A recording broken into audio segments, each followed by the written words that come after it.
वंदे मातरम मित्रों। आज का बेहद ही इम्पोर्टेंट सेशन।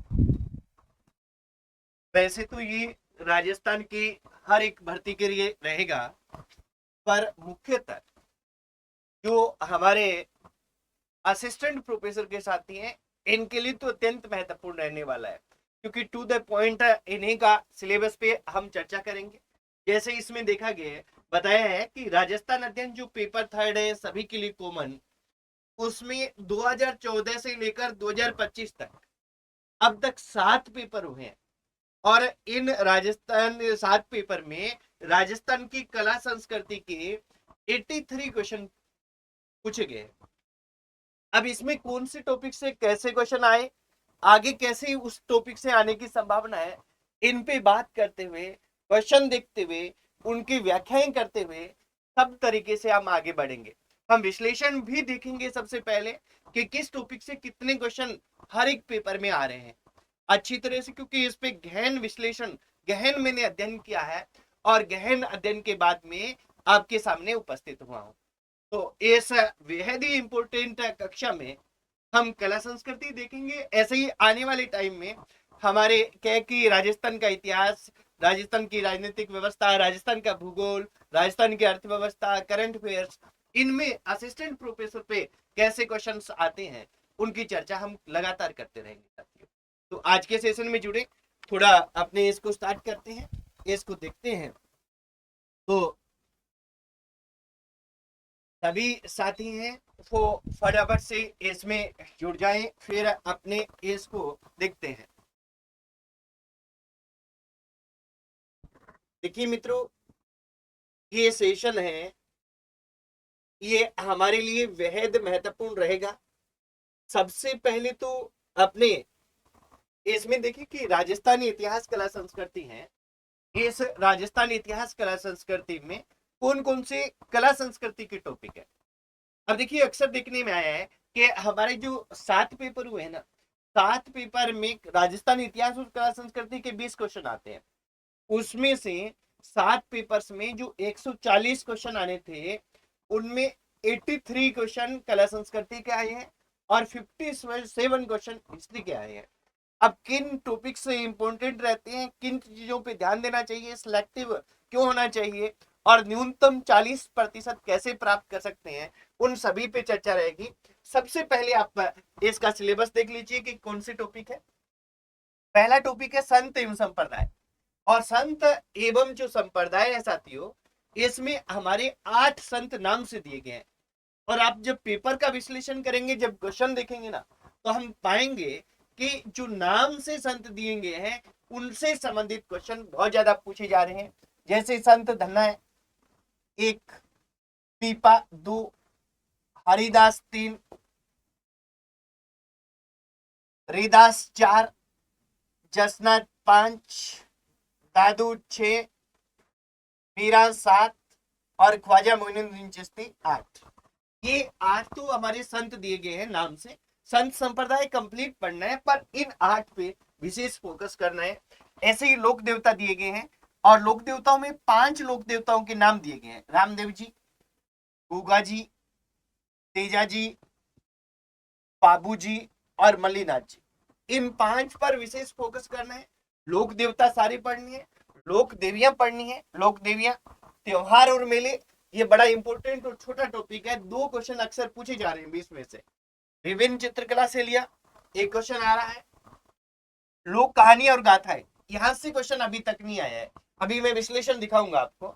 लोक गीत और संगीत, गीत वाला क्वेश्चन है, वो क्या है कि आया है पर कम आता है। लोक नृत्य और नाट्य, यहां से भी क्वेश्चन आता है पर थोड़ा कम आता है। हाँ, लोक वाद्य यंत्र से लगातार क्वेश्चन आ रहा है। वेशभूषा और आभूषण से लगातार क्वेश्चन हमारे आ रहे हैं। राजस्थानी भाषा की उत्पत्ति, विकास, मुख्य बोलियां और क्षेत्र, यहां से क्वेश्चन बन रहा है। राजस्थान की लिपियां, छोटा सा पोर्शन है, मुड़िया लिपि और देवनागरी, इन दोनों के बारे में यहां से क्वेश्चन आ रहा है। राजस्थान का साहित्य, विकास, प्रसिद्ध लेखक और उनके कार्य, यहां से क्वेश्चन आ रहा है। और एक और देखिए, ये पहला क्वेश्चन मैं इसी से स्टार्ट करूंगा, क्योंकि हमारा जो अब लेटेस्ट पेपर हुआ है 3 मई को, कॉलेज लाइब्रेरियन और पीटीआई का, जिसमें सेम डिटो सिलेबस था। आपको मार्केट में क्या है, बहुत सी बुक्स मिलेगी, उनमें 6 पेपर सॉल्यूशन ही मिलेंगे, 7 हो चुके हैं। और हमारी जो बुक है उसमें मैं अभी बुक भी दिखाऊंगा, उसमें 7 के 7 है, मार्केट में अवेलेबल है, ऑनलाइन भी अवेलेबल है। अब देखिए पैटर्न टॉपिक है ना, ये हमें लगता है कि ज्योग्राफी का होगा, पर हमारी कला संस्कृति में दिया हुआ है, तो हमें इसको कला संस्कृति में ही पढ़ना है। तो ये 15 टॉपिक है हमारी कला संस्कृति के रहते हैं। ठीक है, अब देखो इनका विश्लेषण मैंने किया है बड़ी गहनता से कि राजस्थान इतिहास कला संस्कृति है, इसमें अब तक 7 पेपर हुए हैं। कॉलेज लाइब्रेरियन और पीटीआई का ये सबसे लेटेस्ट पेपर हुआ था हमारा 3 मई 2025 को, सबसे लेटेस्ट पेपर। सहायकाचार्य संस्कृत शिक्षा 2024, ये हमारा क्या है कि 2024 के लास्ट में हुआ था। सहायकाचार्य 2023 कॉलेज शिक्षा, सहायकाचार्य कॉलेज शिक्षा 2020, सहायकाचार्य तकनीकी शिक्षा 2020, सहायकाचार्य सारंगी 2018, सहायकाचार्य कॉलेज शिक्षा 2014, ये 7 पेपर्स हुए हैं। इन पेपर में देखिए कि अभी जो लेटेस्ट हमारा पेपर हुआ था संत संप्रदाय से एक क्वेश्चन आया था, 2024 वाले में नहीं आया था, पर 2023 वाले में संत और संप्रदाय से 4 क्वेश्चन आए थे। ऐसे ही क्या है 2020 वाले से 2 आए थे, यहाँ 2 आए, यहाँ 1 आया, और पहले 2014 वाले में आया नहीं था। यानी 7 पेपर में अब तक संत संप्रदाय से 10 क्वेश्चन पूछे जा चुके हैं। अब 10 क्वेश्चन पूछेंगे तो अपने को ये ध्यान रखना है कि ये टॉपिक लगभग एक क्वेश्चन तो देगा ही, 2 भी दे सकता है, और एक बार तो 4 पूछ लेंगे, तो बहुत ही अच्छा टॉपिक है, बड़ा इंटरेस्टिंग टॉपिक है। जब हम क्लास में करते हैं अपने को क्लास में याद हो जाता है, पर अभी आरपीएससी का पैटर्न बदल रहा है, तो कुछ नई चीजें भी हमें पढ़नी पड़ेगी, ये अपने को ध्यान रखना है। ऐसे ही लोक देवी देवता है, या 2024 वाले में क्वेश्चन नहीं आया, जो अभी 25 में हुआ पीटीई वाला, और 2024 कॉलेज संस्कृत शिक्षा वाला हुआ, इसमें 2 क्वेश्चन आए, यहाँ 1 आया, यहाँ 1 आया, या नहीं आया, 1 आया, 1 आया, यानी 6 क्वेश्चन आए। कितने में से? 7 पेपर में से, यानी लगभग लगभग 1 मान के चलो कि लोक देवी देवता का क्वेश्चन आ रहा है। वैसे ही के मंदिर, अगर इन मंदिर को लोक देवी देवता में सम्मिलित कर ले, पर अच्छे से मंदिर का क्या है, बड़ा स्टैंडर्ड का क्वेश्चन आ रहा है, हम देखेंगे अभी बड़ा स्टैंडर्ड का क्वेश्चन हमारे सामने आ रहा है, तो वो क्या है उसी स्टैंडर्ड के अनुसार उसको हमें देखना है। तो उसको हम देखेंगे कि जैसे मंदिर के अभी तक क्वेश्चन है वो 5 पूछे जा चुके हैं। ऐसे ही मेले के 5 क्वेश्चन, और त्योहार का 3 क्वेश्चन, यानी 7 में से मेले और त्योहार दोनों की बात करें ना, तो 7 पेपर में 8 क्वेश्चन आए हैं, यानी एवरेज 1 क्वेश्चन आपको देखने को मिल रहा है। चित्रकला से 9 क्वेश्चन, यानी एवरेज आपको 1 आएगा ही आएगा। लोक गाथाएं और कहानियां, इससे क्वेश्चन अभी तक नहीं आया है, यही टॉपिक ऐसा है जिससे अभी तक क्वेश्चन नहीं आया। पर ये कि 10 लोक गाथाएं और कहानियां हैं, इनको अच्छी तरह से पढ़ना भी है हमें, क्योंकि वहां से क्वेश्चन आएगा तब अच्छा क्वेश्चन आएगा, ये ध्यान रखिएगा। ऐसे ही लोकगीत है, लोकगीत से अभी तक 7 पेपर में 2 क्वेश्चन आए हैं। लोक नृत्य और नाट्य में 3 आए हैं। हाँ, लोक वाद्य यंत्र है, यहाँ से लगातार क्वेश्चन आ रहा है, 6 क्वेश्चन आए हैं, यानी एवरेज क्वेश्चन आ रहा है, तो लोक वाद्य यंत्र पर विशेष गौर करना है। वेशभूषा से अभी क्वेश्चन आया है, पर आभूषण से 4 आ चुके हैं, यानी आभूषण वाला लगभग लगभग क्वेश्चन आ रहा है, पूछा जा रहा है, ये अपने ध्यान रखेंगे। हस्तशिल्प से एक क्वेश्चन आया है। वैसे हस्तशिल्प क्या है कि हमारे यहाँ भी है, हस्तशिल्प हमारे ज्योग्राफी में भी है, हस्तशिल्प हमारी अर्थव्यवस्था में भी है, पर कला संस्कृति का जो पोर्शन है ना, वहां से एक ही क्वेश्चन इसमें पूछा गया है। भाषा और बोलियों में 6 क्वेश्चन, यानी भाषा और बोलियों का एवरेज 1 क्वेश्चन आ रहा है। लिपि के अभी तक 3 क्वेश्चन आए हैं, यानी एक बार एक छोड़ के एक आप कह सकते हो आए हैं। साहित्य से 15 क्वेश्चन, ये देखिए सबसे ज्यादा संत और संप्रदाय से, उसके बाद में साहित्य, यानी इससे हमें क्या पता चलता है कि हमें साहित्य पे फोकस करना चाहिए। साहित्य से 15 क्वेश्चन, यानी लगभग लगभग 2 क्वेश्चन पूछे जा रहे हैं। और इसी तरह से पर्यटन पर 4 क्वेश्चन अब तक आ चुके हैं टोटल। अगर हम कला संस्कृति की बात करें तो हमारा 2024 वाला था, इसमें टोटल 12 क्वेश्चन आए। 2000 कॉलेज लाइब्रेरी और पीटीआई का 3 मई 2025 को पेपर हुआ था, लेटेस्ट यही है। इसके बाद में सहायक आचार्य संस्कृत शिक्षा वाले में 13 आए, फिर 13 आए, फिर 10 आए, 12 आए, 12 आए, 11 आए, यानी टोटल 7 पेपर में 83 क्वेश्चन अब तक आ चुके हैं। 12 साथी 84, यानी एवरेज ये मान सकते हैं कि लगभग लगभग हर एक पेपर में कला संस्कृति में 15 टॉपिक में से 12 क्वेश्चन पूछे जा रहे हैं। और 12 क्वेश्चन पूछे जा रहे हैं, हिस्ट्री के 8 ही पूछे जा रहे हैं, तो कहीं कई बार क्या होता है कि हिस्ट्री इतनी लंबी चौड़ी है, हम उस पर फोकस किए होते हैं, कला संस्कृति पे ज्यादा ध्यान नहीं देते, इसलिए विश्लेषण में साथ साथ में करता हुआ चल रहा हूं कि इस पोर्शन पर विशेष फोकस कीजिएगा। ठीक है, अब 15 में से 12 में से ये की ध्यान रखना है कि लोक गाथाएं और कथाएं, इनमें क्वेश्चन कम आ रहा है, लोकगीत में कम आ रहा है, हस्तशिल्प में कम आ रहा है, तो ये क्या है कि आप करके इनमें भी सिलेक्टिव हो सकते हैं, है ना। तो किन बिंदुओं पर विशेष फोकस करना है ये ध्यान रखिएगा। अब देखिए इसके साथ में अपने अब सारे पेपर सारे क्वेश्चंस इस क्लास में देखेंगे जो अब तक हुए हैं। देखिए सबसे पहले ये कौन सी परीक्षा में आया है, अच्छी तरह से लिखा हुआ है। अब राजस्थान में पर्यटन को उद्योग का दर्जा किस वर्ष दिया गया, सीधा सा क्वेश्चन है कि राजस्थान में पर्यटन को उद्योग का दर्जा है वो कब मिला, 1990 में, 1960 में, 1989 में, 1999 में।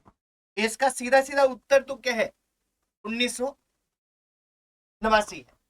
अब यहां अपने को ये ध्यान रखना है साथियों कि एक कमेटी थी, कौन सी कमेटी थी, मोहम्मद यूनुस समिति, मोहम्मद यूनुस समिति है। और इस मोहम्मद यूनुस समिति ने जो 1989 में गठित की गई थी, इस समिति की सिफारिश की गई थी। इस समिति ने क्या की थी, सिफारिश की थी कि पर्यटन है, इस पर्यटन को क्या किया जाए, पर्यटन को उद्योग का दर्जा दिया जाए। और इसकी सिफारिश पर 4 मार्च 1989 को जो पर्यटन है इसको निर्धूम निर्धूम उद्योग का दर्जा दिया गया, निर्धूम उद्योग का दर्जा दिया गया। एक तो बस ये सीधा सीधा अपने को ध्यान रखना है कि जो बात पूछी गई है, इसके साथ में अपने ये भी ध्यान रखेंगे साथियों कि पर्यटन है इसको जो जन उद्योग का दर्जा दिया गया, क्या दिया गया, जन उद्योग का दर्जा है। ये दर्जा की इसमें दो चीजें ध्यान रखनी है, एक तो दर्जा कब दिया गया, तो ये दर्जा दिया गया 2004-5 में। कब दिया गया, 4-5 में। जन उद्योग का पूर्ण दर्जा कब दिया गया, ये क्वेश्चन आए कि जन उद्योग का पूर्ण दर्जा है ये कब दिया गया, तो ये ध्यान रखेंगे कि ये 1 अप्रैल 2022 को दिया गया, 1 अप्रैल 2022 को दिया गया। ऐसे ही क्वेश्चन आता है आरटीडीसी पर, Rajasthan tourism development corporation, Rajasthan पर्यटन विकास निगम। पर्यटन विकास निगम में दो तरह के क्वेश्चन आते हैं, एक तो इसका गठन या कह दो स्थापना, इसका गठन कब हुआ और स्थापना कब हुई। मुख्यालय तो इसका जयपुर में है। दूसरा इसने विधिवत है वो कार्य कब प्रारंभ किया, विधिवत कार्य प्रारंभ है ये कब किया, ये अपने को ध्यान रख लेना है। तो यहां क्या है कि इन चीजों पर अपने को गौर करना है कि इसका जो 24 नवंबर 1978 को गठन किया गया, विधिवत कार्य प्रारंभ करते हैं वो 1 अप्रैल 1979 को करते हैं।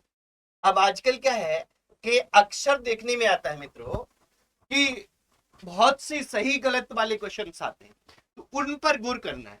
ठीक है, इसी तरह से क्या है कि अपने को यह ध्यान रखना है कि पर्यटन विभाग की स्थापना कब की गई, इसकी पर्यटन विभाग, तो ये पर्यटन राजस्थान में पर्यटन विभाग है, इस पर्यटन विभाग की स्थापना है ये 1956 में की जाती है।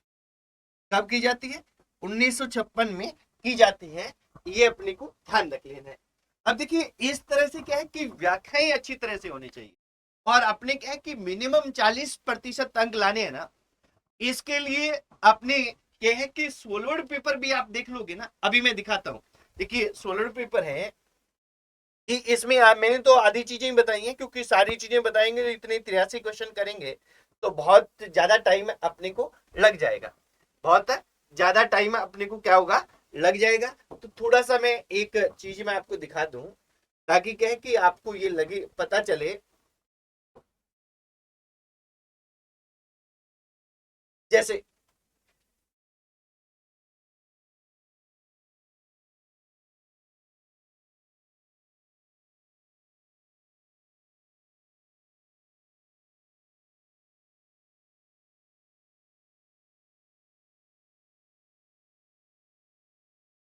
क्या बात है, खुल नहीं रही है। हाँ जी।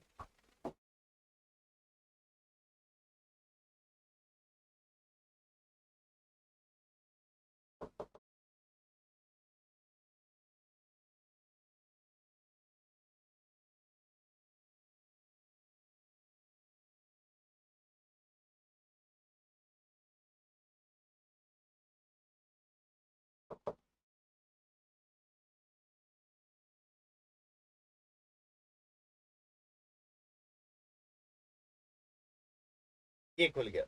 अब देखो जैसे क्या है कि ये अपनी क्या है कि पेपर बुक्स निकाली है कलर्ड पेपर की। जैसे कॉलेज लाइब्रेरियन और पीटीआई का पेपर हुआ 3 मई 2025 को। सहायक आचार्य का पेपर हुआ 8 सितंबर 2024 को। ऐसे ही 2023 वाला किस डेट को हुआ, यानी 7 हमारे पेपर हुए हैं। ये टोटल क्या किया है हमने, 1 से लेकर 128 प्लस 28 यानी 156 पेज के आसपास हमने क्या है इस बुक को निकाला है। अब देखिए इस बुक में पूरा सोलर अच्छी तरह से पेपर किया हुआ है। जैसे हम जो क्वेश्चन कर रहे हैं, ये देखिए इस क्वेश्चन को क्या कह रहे हैं ये कि पर्यटन को, राजस्थान में पर्यटन के उद्योग को दर्जा कब मिला। तो उत्तर क्या है 3 यानी 1989। इसमें लिखा गया कि राजस्थान में पर्यटन को उद्योग का दर्जा देने की सिफारिश मोहम्मद यूनुस समिति ने 1989 में की। इन्हीं की सिफारिश पर 4 मार्च 1989 को पर्यटन को निर्दम उद्योग का दर्जा दिया गया। इसका देखिए ऊपर वाले भाग में और आगे व्याख्या है, ये जैसे पेज में यहाँ पे वर्ष 2004-5 में पर्यटन को जन उद्योग का दर्जा मिला। राजस्थान पर्यटन विभाग की स्थापना 1956 में हुई। आरटीडीसी 24 नवंबर 1978 को गठन किया गया। इसने विधिवत कार्य 1 नवंबर 1979 को किया। पहली पर्यटन नीति 27 सितंबर 2001 को बनी। राजस्थान ग्रामीण पर्यटन नीति 24 नवंबर 2022 को घोषित हुई। राजस्थान पर्यटन इकाई नीति 4 दिसंबर 2024 को हुई। सकल राज्य घरेलू उत्पाद में पर्यटन का प्रत्यक्ष और अप्रत्यक्ष कुल भागीदारी 5.6% है। यानी पर्यटन से संबंधित सारे क्वेश्चन को समाहित कर लिया, यानी एक उदाहरण है। इसी तरह से आगे जो क्वेश्चन लूंगा मैं एक बार दिखाई देता हूं कि जैसे ये कला संस्कृति का दूसरा क्वेश्चन है कि राजस्थानी साहित्य की किस विधा में नृत्य और गायन अभिनय तीनों कलाओं का समावेश है। तो यहाँ क्या है उत्तर 1 यानी रास है। रास साहित्य, इसमें नृत्य गायन और अभिनय तीनों कलाओं का समावेश होता है। जैसे शीलभद्र शुरू की भारतेश्वर बाहुबली रास प्रसिद्ध है। वैसे ही दूसरा ए ऑप्शन है वचनिका। तो वचनिका बताया गया है कि गद्य पद्य तुकांत रचनाएं जिसमें अंत्यानुप्रास अलंकार होता है। उदाहरण शिवदास गार्डन करत अचलदास की वचनिका, जग्गा खिड़िया की राठौड़ रतन सिंह महेश दासोत्री वचनिका। ऐसे ही ख्यात, तीसरा ऑप्शन है ना इसमें ख्यात, ये जो ख्यात है ख्यात ऑप्शन, ठीक है। तो इस ऑप्शन की व्याख्या की गई है कि ख्यात वंशावली और विस्तृत प्रशस्ति लेखन का विस्तृत रूप है जो किसी प्रशंसा में लिखी जाती है या इतिहास रूप में लिखी जाती है। दयालदास ख्यात बीकानेर के राठौड़ राव बीका सिंह ने लिखी थी, ठीक है। इसी तरह से वात का फिर आगे दिया हुआ है कि वात क्या है, एक विशेष विधा है। गद्य पद्य और गद्य पद्य तीनों में मिलती हैं। राव अमर सिंह रिवात, खिचिया रिवात, पाबूजी रिवात आदि प्रसिद्ध है। यानी इस तरह से कुल मिला के क्या है कि इस बुक में हमने क्या किया है, इस बुक में हमने सभी को समाहित करने का प्रयास किया है। क्या किया है, सभी को समाहित करने का प्रयास किया है पूरा डिटेल में। तो अपने मेरे यहाँ दिखाने का मतलब क्या था, दिखाने का मतलब ये था कि जैसे मैं यहाँ मुख्य मुख्य बातें तो बता दूंगा पर कुछ भी रह जाता है। ये बुक क्या है 40% आपको पेपर में कवर करवा देगी। ये कौन सी बुक है, ये देखिए ये है, ये तो हमारी सोलर पेपर वाली बुक है। ये न्यूनतम 40% अंक है। ये अंक आपको पेपर में हर हाल में ला देगी। बाकी ये हमने पार्ट 1 और पार्ट 2 नोट्स जारी कर रखे हैं। इस व्हाट्सएप नंबर से इसकी सूचना मिल जाती है। तो ये ध्यान रखना है कि डिटेल आपको लेना है ना तो आप बार बार पीडीएफ के लिए मैसेज मत डालना। ये बुक मार्केट में भी अवेलेबल है। हमारा जो ये नंबर दिया हुआ है इस पे भी आप क्या है कि मैसेज डाल के मंगवा सकते हैं, तो यहाँ मिल जाएगी। पर अच्छी तरह से समझना है तो इस वीडियो को देखिए, एक एक चीज समझ में आएगी, एक एक चीज क्लियर होगी और आपको पता चलेगा कि हमारे सब्जेक्ट से कैसे क्वेश्चन आते हैं। अब देखो आगे, राजस्थानी साहित्य की किस विधा में नृत्य गायन अभिनय तीनों का समावेश मिलता है। ये 2024 में क्वेश्चन आया था और हमने देख लिया, अभी वहां देख रहे थे वहां कि ये रास है। रास साहित्य में तीनों का क्या मिलता है, समन्वय मिलता है। और प्रसिद्ध रास किसकी है, भारतेश्वर, भारतेश्वर बाहुबली रास है प्रसिद्ध रास। और ये प्रसिद्ध भारतेश्वर बाहुबली रास है, ये रचना किसकी है, ये रचना है शालिभद्र सूरी की, शालिभद्र सूरी की रचना है। इसी तरह से हमने देखा था वहां कि बात क्या है, बात है कि कहानी रूप में इतिहास को कहना, ये गद्य रूप में भी होता है, ये पद्य रूप में भी होता है, और गद्य पद्य तीनों रूप में होता है। जैसे वात राव अमर सिंह रे, अपने उदाहरण देखा था। ऐसे ख्यात क्या होता है, ख्यात है किसी भी वंश की वंशावली और प्रशस्ति का विस्तृत रूप होता है, बड़ा रूप होता है। और ये वंशावली और उसका विस्तृत रूप है, ये बड़ा रूप है, ये ख्यात है, यानी इतिहास लेखन की एक विधा है, और ये किसी की प्रशंसा में लिखी जाती है।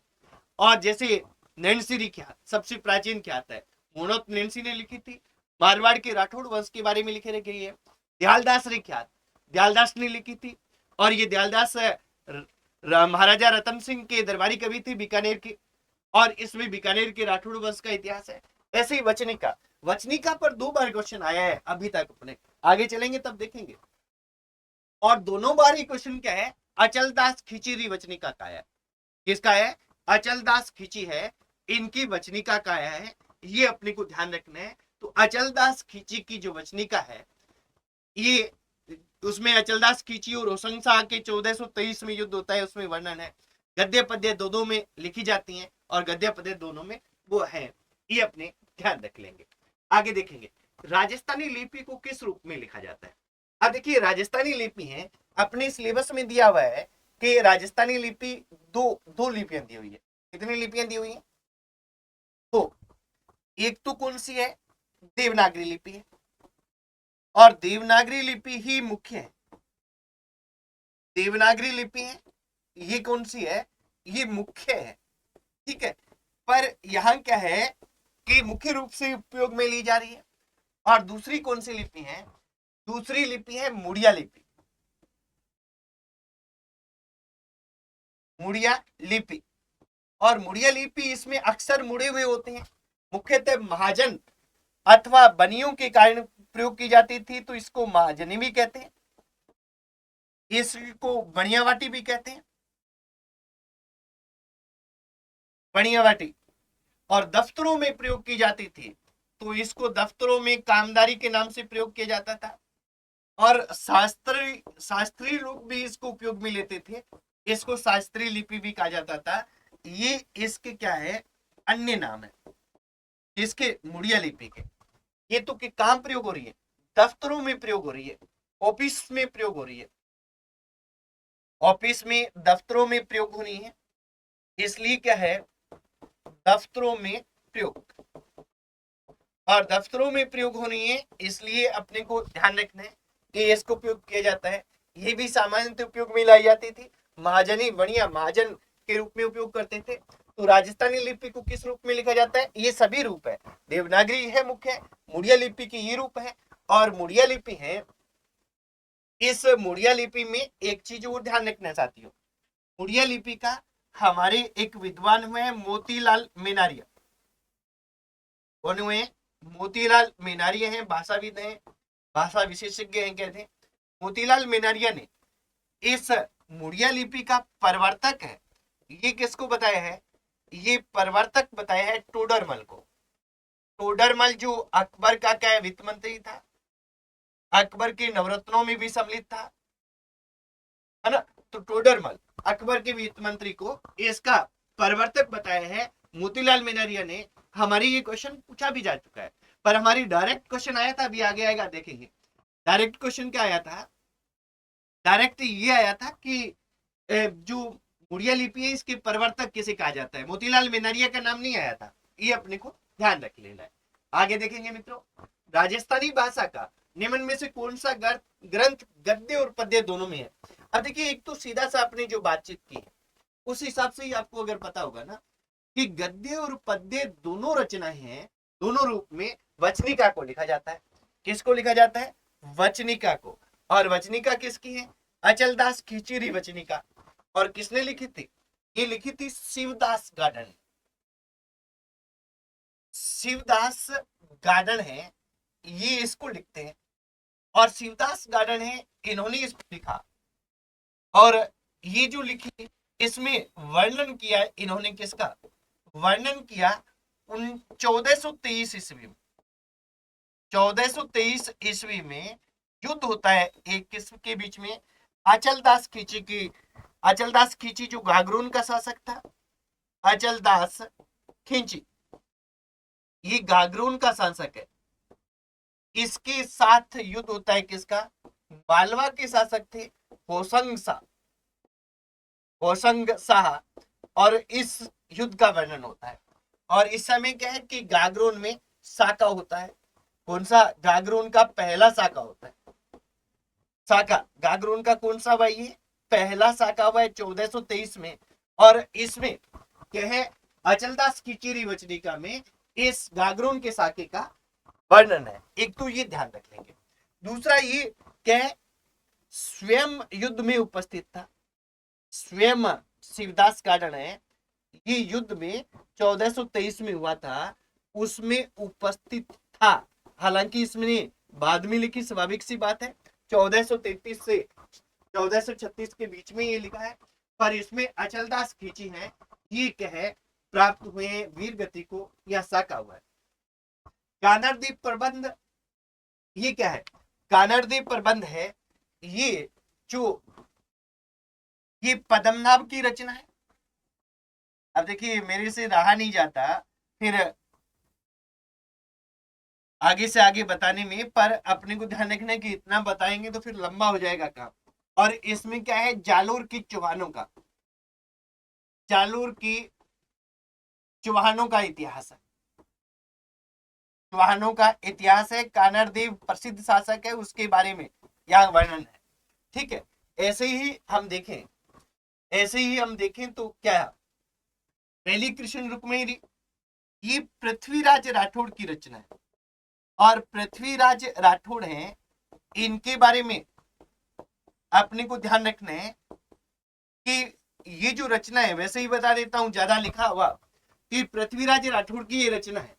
और ये रचना है एक प्रसिद्ध चारण कवि हुए दुर्सा आडा। और दुर्सा आडा ने इसको क्या है?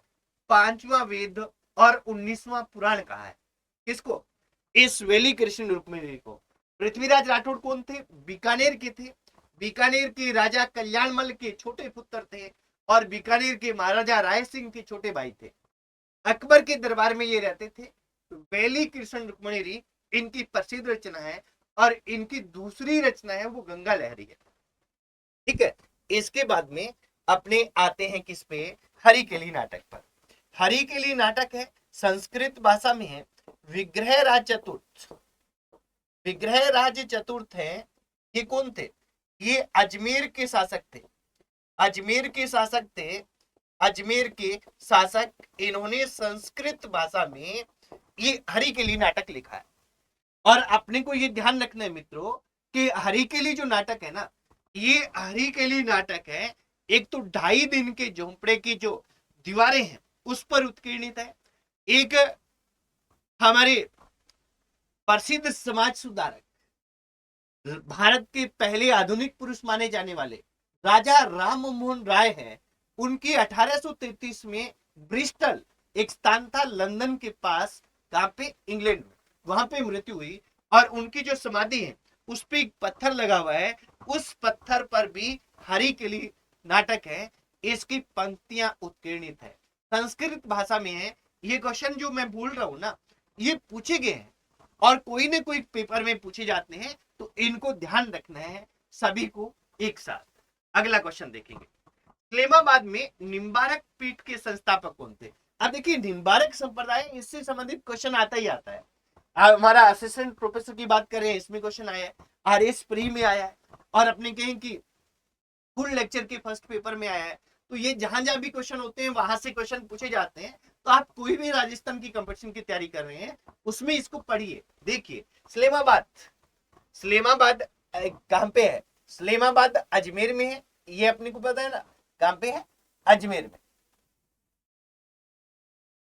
ठीक है। और ये इस्लामाबाद है, इस इस्लामाबाद पीठ के संस्थापक कौन थे, ये सीधा सा क्वेश्चन आता है। और ये ध्यान रखेंगे इसमें कि राजस्थान में निम्बारक संप्रदाय की प्रमुख पीठ है। ये क्या है, राजस्थान में निम्बारक संप्रदाय की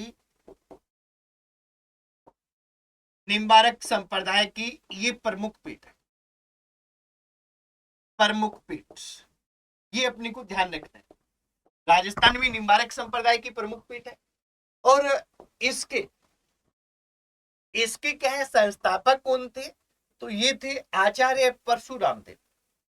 आचार्य परशुराम देव है ये इसके क्या है कि संस्थापक थे। निम्बारक संप्रदाय की राजस्थान में प्रमुख पीठ कौन सी है, राजस्थान में संप्रदाय की प्रमुख पीठ ये है इस्लामाबाद, ठीक है, इस्लामाबाद है, ये अपने को ध्यान रख लेना है, ठीक है। तो ये इस्लामाबाद पीठ है, अजमेर जिले में है। इसके संस्थापक कौन थे, आचार्य परशुराम देव। यहां ध्यान रखना है कि आचार्य परशुराम देव का जो जन्म होता है वो कहां होता है, इनका गांव ठिकरिया गांव, ये ठिकरिया गांव कहां पे है, सीकर जिले में, सीकर में इनका जन्म हुआ परशुराम देव जी का। अब यह ठिकरिया से ये क्या है, कहां गए, ये गए मथुरा, ठिकरिया से कहां गए, मथुरा। और यहां निम्बारक संप्रदाय में दीक्षित हुए। निम्बारक संप्रदाय में ये दीक्षित होते हैं, ये कहां पे होते हैं, ये दीक्षित होते हैं मथुरा में होते हैं, ठीक है। फिर ये मथुरा से कहां आए, तो ये मथुरा से आए इस्लामाबाद, इस्लामाबाद अजमेर यहां पर आए, इस्लामाबाद आए मथुरा से, दीक्षित होकर निम्बारक संप्रदाय में, कहां से, मथुरा से। जन्म कहा था ठिकरिया गांव में, तो ये अजमेर से यहां से यहाँ आए। और इन्होंने इस पीठ की क्या है, पीठ की स्थापना की, एक बात, इस्लामाबाद में ही इन्होंने क्या किया था, जीवित समाधि ली थी। जीवित समाधि परशुराम देव जी ने ये कहां ली थी, इस्लामाबाद ही ली थी। और ये क्या थे, 36वें निम्बारकाचार्य थे, 36वें क्या है, निम्बारकाचार्य संत थे, ये ध्यान रखना है। चार्य संत थे कौन, परशुराम देव जी। तो इन पर गौर कीजिएगा, ध्यान रखिएगा परशुराम देव जी के बारे में। परशुराम देव जी का एक परशुराम सावार नाम से राजस्थानी मिश्रित हिंदी ग्रंथ भी है, राजस्थानी मिश्रित हिंदी ग्रंथ भी है परशुराम सावार नाम से। देखिए सारी चीजें जो मैं बोल रहा हूं, अपने को यहाँ ये ध्यान रखना है कि ये जो चीजें है ना, ये चीजें आपके वहां बुक में डिटेल से दी हुई है। सारी चीजें मैं लिख नहीं पाऊंगा, पर आपको अच्छी तरह से याद रखना है और इन पर गौर करना है। जो जो चीजें चल रही है उन पर गौर करना है। बुलाक आभूषण मानव के किस अंग में पहना जाता है। अब देखिए बुलाक आभूषण से एक क्वेश्चन आता ही आता है, क्या आता है, बुलाक आभूषण कहां पहना जाता है, नाक में पहना जाता है, ये ध्यान रखना है। आभूषण से एक क्वेश्चन आता है, और आभूषण ऐसा होता है कि बहुत से अभ्यर्थियों को याद नहीं रहता, तो याद नहीं रहता तो अपने को यह ध्यान रखना है कि याद नहीं रहता तो हमें क्या है कि अच्छे से क्या है कि इसको बार बार पढ़ना है। और परीक्षा पूर्व, जैसे मैं अक्सर कहता हूं कि हमारे परीक्षा पूर्व दोहराने वाले बिंदु पहले से लिखे होने चाहिए और उनमें एक आभूषण भी होना चाहिए। और ये क्या है, बिश्नोई संप्रदाय की महिलाएं मुख्यतः पहनती, बिश्नोई संप्रदाय की महिलाएं हैं, ये महिलाएं मुख्यतः पहनती है, ये ध्यान रख लेना है। बुलाक। इसके बाद में अगला, चरचरी रचना निम्न में से किससे संबंधित है। चरचरी नाम से जो रचनाएं, ऐसी रचनाएं जो उत्सव में ताल और नृत्य के साथ गाई और बजाई जाती है, उन्हें क्या कहते हैं, चरचरी कहा जाता है। ऐसी रचनाएं जो उत्सवों में क्या है, ताल और नृत्य के साथ गाई और बजाई जाती है, उनको चरचरी कहते हैं। थोड़ी सी लाइट चली गई है, थोड़ी हल्की समस्या हो सकती है, थोड़ा सा अपने देखते हैं।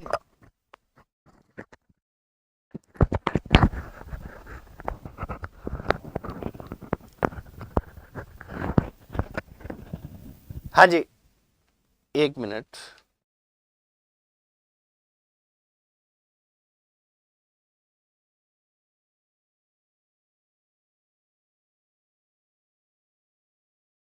हाँ जी, आवाज आ पा रही है ना?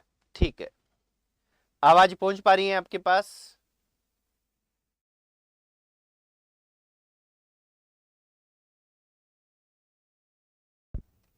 हाँ जी, अभी अपने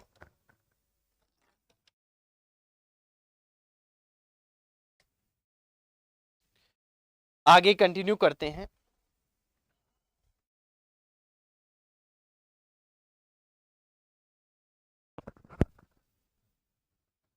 हाँ, प्रॉपर आवाज आ पा रही है बिल्कुल।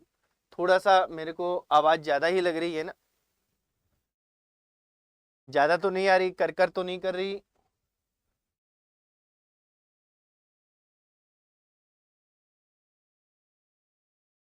हेलो, हाँ जी, अभी आ पा रही है प्रॉपर? हाँ ठीक है। अभी देखिए, अगला क्वेश्चन देखते हैं। निम्न में से कौन सा त्योहार चैत्र माह में मनाया जाता है?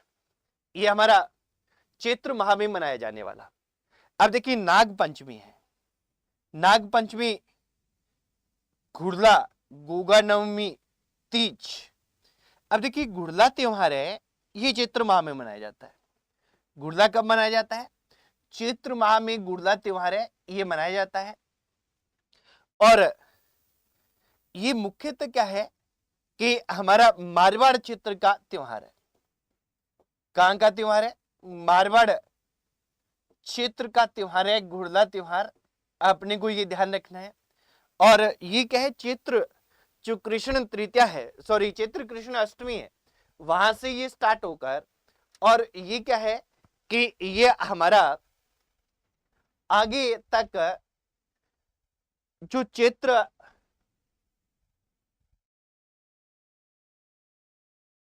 कृष्ण अष्टमी से स्टार्ट होता है और चैत्र शुक्ल तृतीया से तक चलता है।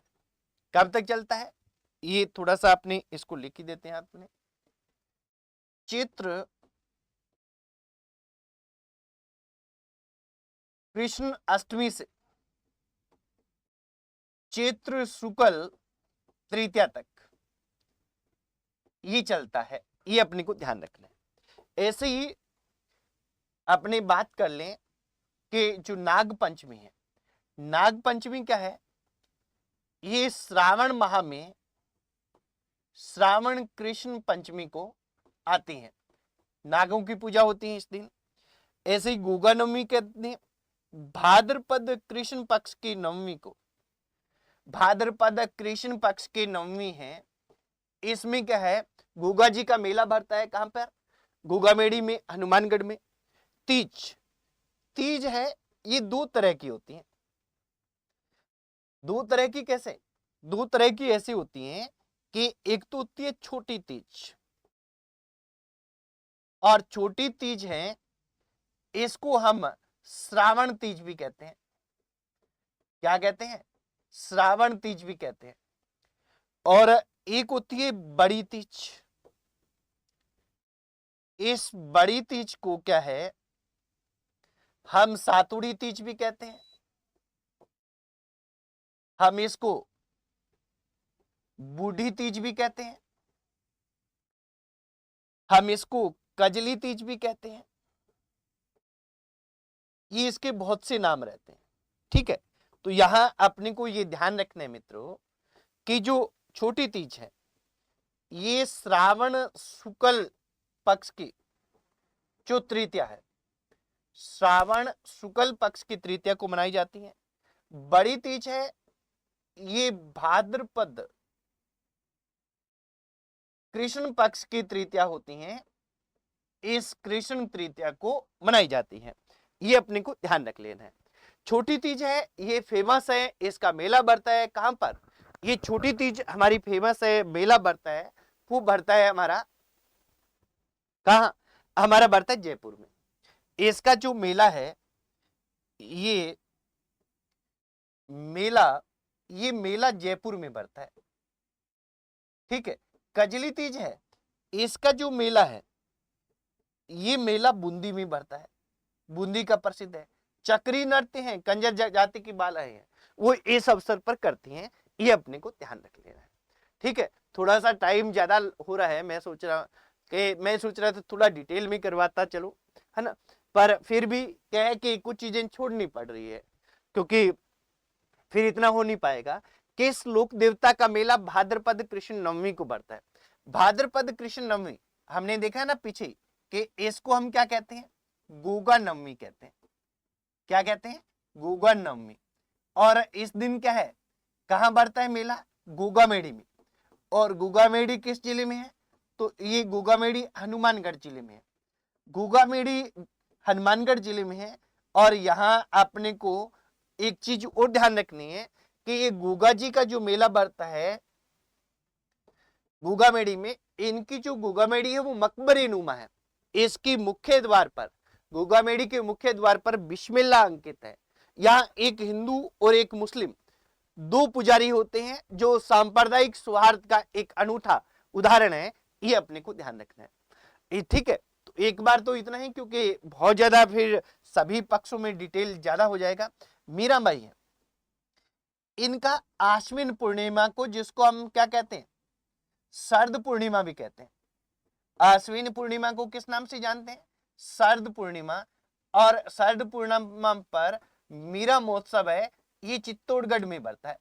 कहां पे बढ़ता है? चित्तौड़गढ़ में बढ़ता है मित्रों।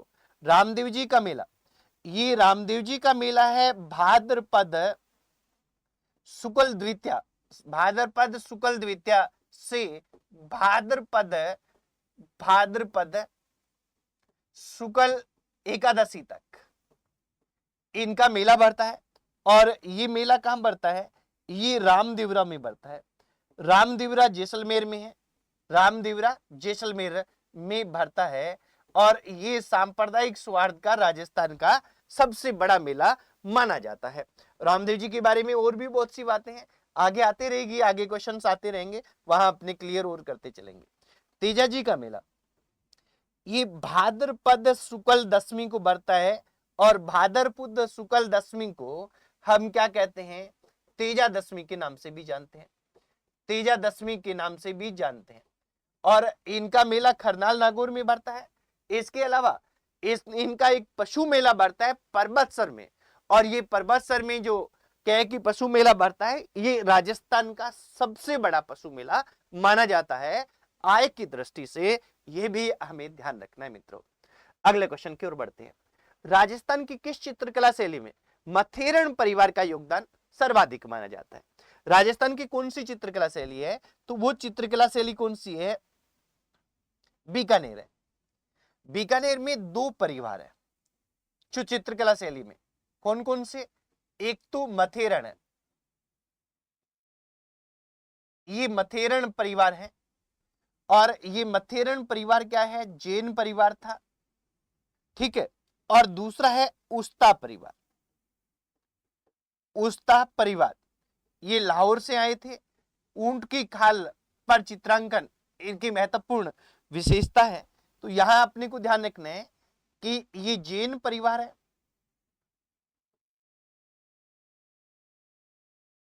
ये क्या है? धार्मिक और व्यक्तिगत चित्र बनाते हैं, धार्मिक व व्यक्तिगत चित्र बनाते हैं। किस पे?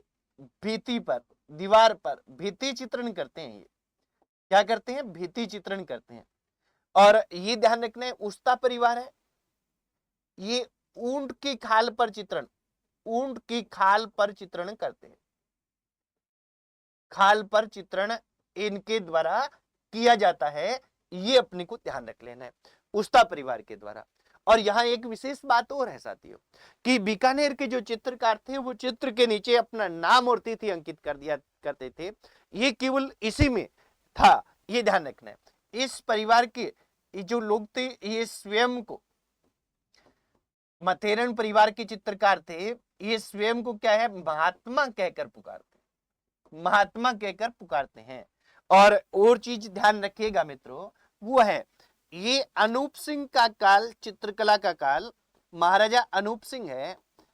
इन अनूप सिंह का काल है वो क्या है कि बीकानेर चित्रकला शैली का स्वर्ण काल कहलाता है। बीकानेर चित्रकला शैली का क्या कहलाता है? स्वर्ण काल कहलाता है। ये अपने को ध्यान रख लेना है, अनूप सिंह का काल। तो इस पर गौर करेंगे, अच्छे से इसको ध्यान रखेंगे, ठीक है। और ये क्या है, तिथि वे नाम अंकित करते थे, तिथि वे नाम अंकित है, ये चित्रकार करते थे, ये ध्यान रख लेना है इस शैली के। अगला देखेंगे, रणकपुर मंदिर के विषय में कौन से कथन सत्य है? यहां ध्यान रखना है मित्रों कि रणकपुर जैन मंदिर अत्यंत महत्वपूर्ण है। राजस्थान का कोई भी कंपटीशन हो वहां इसका क्वेश्चन आता है। अभी फर्स्ट ग्रेड के पेपर्स हुए उसमें क्वेश्चन आया, यहां भी क्वेश्चन आया।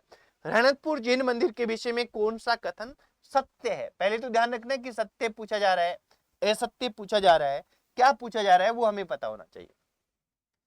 इसका निर्माण धर्णकशाह अथवा धर्णशाह ने करवाया था, बिल्कुल सही है। ये ध्यान रखना है कि धर्णकशाह अथवा धर्णशाह है, ये 1400 क्या है 39 ईस्वी में महाराणा कुंभा के काल में करवाते हैं।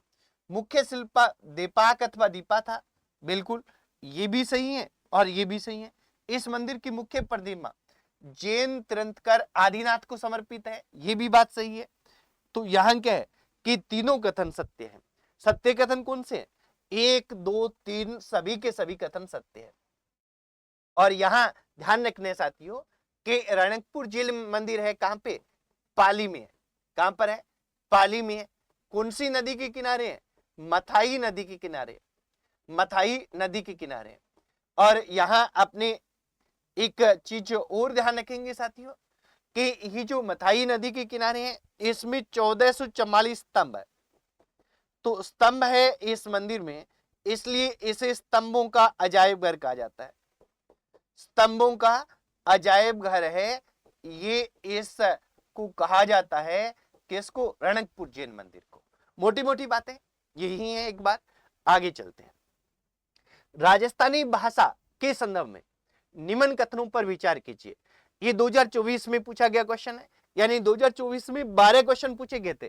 कॉलेज लाइब्रेरियन और पीटीआई की संस्कृत शिक्षा की परीक्षा हुई थी, 3 मई 2025 को आयोजित हुई थी। 2024 का वो पेपर था, उसमें क्या है 12 क्वेश्चन आए थे। ये लास्ट क्वेश्चन है। मध्यकालीन राजस्थानी भाषा गीत व दोहा रूप में छंद थी, बिल्कुल राजस्थानी भाषा है ना। इस राजस्थानी भाषा का विकास और उद्भव हमारे दिया हुआ है। तो यहां ध्यान रखना है कि राजस्थानी भाषा है, इस राजस्थानी भाषा में क्या है कि मध्यकाल है। कौन सा काल? मध्यकाल है। एक तो प्राचीन काल, राजस्थानी भाषा में प्राचीन काल है, ये 1050 ईस्वी से 1550 ईस्वी तक माना जाता है। ऐसे ही मध्यकाल है, ये क्या है कि 1450 ईस्वी से 1650 ईस्वी तक माना जाता है, ईस्वी तक। और आधुनिक काल है,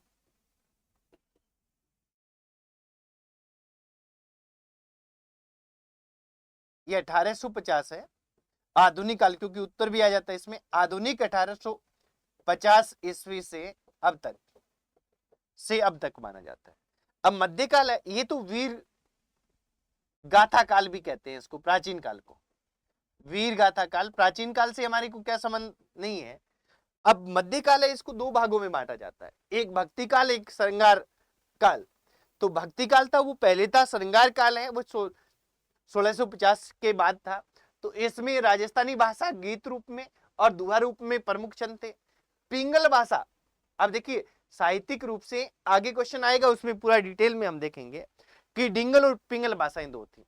पिंगल भाषा ब्रज मिश्रित थी और पूर्वी राजस्थान में प्रचलित थी। और लगभग जितने भी रासो है ना, ये रासो पिंगल में ही रचित किए गए। ब्रज भाषा का मिश्रण था इसमें। और जो डिंगल थी वो पश्चिमी राजस्थान में थी, मारवाड़ी मिश्रण था उसमें, ठीक है। तो डिंगल और पिंगल 2 शैलियां थी हमारी राजस्थानी काव्य शैली की। और इस पर क्या है, पिंगल पर क्या है, ब्रज भाषा का प्रभाव है। इसका सबसे प्राचीन ग्रंथ पृथ्वीराज राजसो माना जाता है चंद्रवरदाई का, तो ये भी सही है। तो यहां दोनों सही है, कथन 1 और 2 दोनों सही है, ये अपने को ध्यान रख लेना है।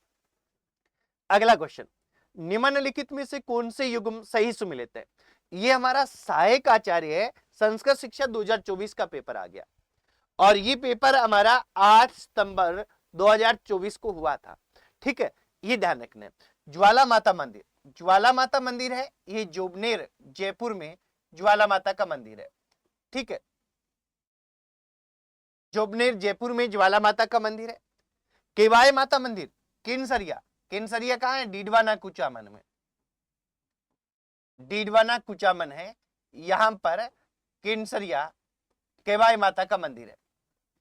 सुंदा माता मंदिर सांबर, ये नहीं है, सुंदा माता मंदिर है, ये जगह का नाम ही सुंदा माता है, सुंदा माता नाम से ये फेमस हो गया है। भीनमाल जालोर में है, भीनमाल जालोर में है, ये अपने को ध्यान रख लेना है। तो यहां क्या है कि पहला सही है, कौन से युग्म सही सम्मिलित है, दूसरा सही है, तीसरा सही नहीं है। ठीक है, ज्वाला माता के घुटनों की पूजा होती है, ये क्या है, खंगारवतों की कुलदेवी है, खंगारवतों की कुलदेवी है। सुंदा माता में हमारा पहला रोपवे लगा था 30 दिसंबर 2006 को, राजस्थान का पहला रोपवे सुंदा माता के यहाँ ही लगा था।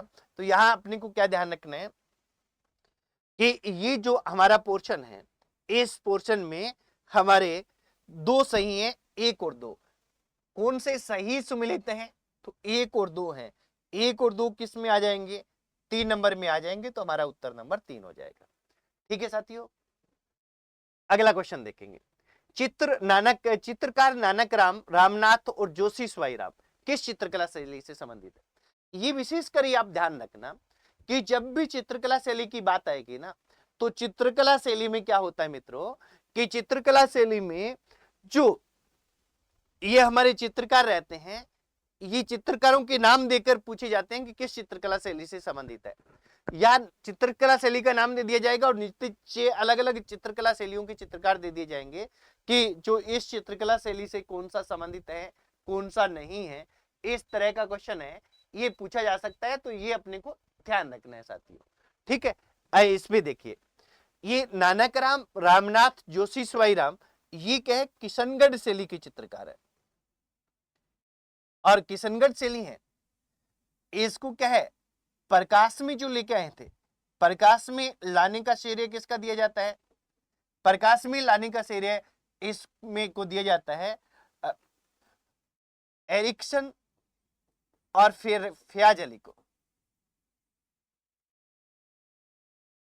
फयाज अली हैं, ये इसको प्रकाश में लेके आए थे, ये अपने को ध्यान रखना है।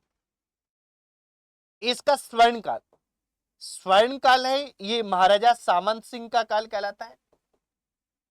सामंत सिंह का काल, जो बाद में संत बन गए थे, और क्या है कि नागरीदास नाम से, नागरीदास नाम से हैं, उन्होंने 75 ग्रंथ लिखे थे। कितने ग्रंथ लिखे थे, 75 ग्रंथ, और उन सभी को एक जगह संपादित किया गया था नागर समुच्चय के नाम से। और सावंत सिंह है, ये भगवान श्री कृष्ण के प्रेम में के अपने आप को समर्पित करके, और इन्होंने राजपाट छोड़कर नागरीदास बने थे। ठीक है, ये ध्यान रखना है। इनके काल में ये फली फूली 75 ग्रंथ लिखे नागर समुच्चय नाम से, उनका संपादन किया गया बाद में इकट्ठा करके। और यहां ध्यान रखना है कि एक चित्रकार हुए थे मोर ध्वज निहालचंद, मोर ध्वज निहालचंद है, इन्होंने एक चित्र बनाया था बनी ठनी। कौन सा चित्र बनाया था, मोर ध्वज निहालचंद है, ये इनके कहने पर, सावंत सिंह के कहने पर ही इन्होंने एक चित्र बनाया था, चित्र का नाम था बनी ठनी। बनी ठनी ये क्या है कि ये महाराजा सावंत सिंह के काल का, ये क्या है, महाराजा सावंत सिंह की प्रेमिका थी बनी ठनी। और इसको एरिक्सन ने भारत की मोनालिसा कहा। किसने कहा, एरिक्सन है जो इसको प्रकाश में लेके आए थे। एरिक्सन ने एरिक्सन ने इसको क्या कहा था? एरिक्सन ने इसे भारत की मोनालिसा कहा था, भारत की मोनालिसा। ये अपने को ध्यान रख लेना है। और एक बात और विशेष ध्यान रखिएगा साथियों, क्योंकि जब ये बातें बताने लग जाते हैं ना, टाइम मैं सोच रहा हूं कि लंबा हो जाता है, पर मजा आता है इन चीजों में, क्योंकि जो बार बार आती है ना हमारे सिलेबस में, उन चीजों को निचोड़ दीजिए एक साथ ही, एक जगह ही निचोड़ दीजिए। और जब क्या है, एक जगह ही हम निचोड़ देंगे ना, तो सारी चीजें वहीं कवर हो जाती है। भारत की मोनालिसा इसको एरिक्सन ने कहा है, बनी ठनी है। और इस बनी ठनी पर क्या हुआ, इस बनी ठनी पर, जो बनी ठनी है, इस बनी ठनी पर क्या हुआ कि डाक टिकट जारी किया गया। ये क्वेश्चन भी पूछा गया है। ये क्या है? डाक टिकट जारी किया गया।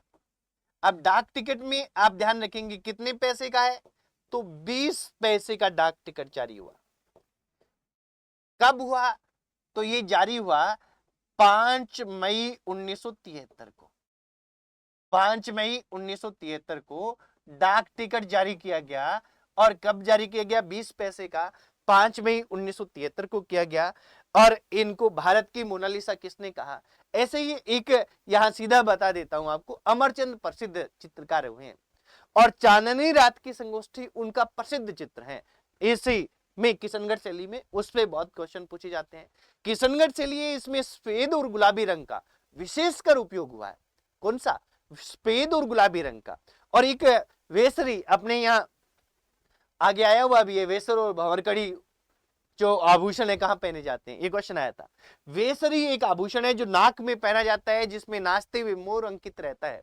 ये वेसरी आभूषण क्या है कि यहाँ की चित्रकला का मुख्य विषय है। वेसरी आभूषण बनाया जाता है महिलाओं के चित्र में, किशनगढ़ चित्रकला शैली में।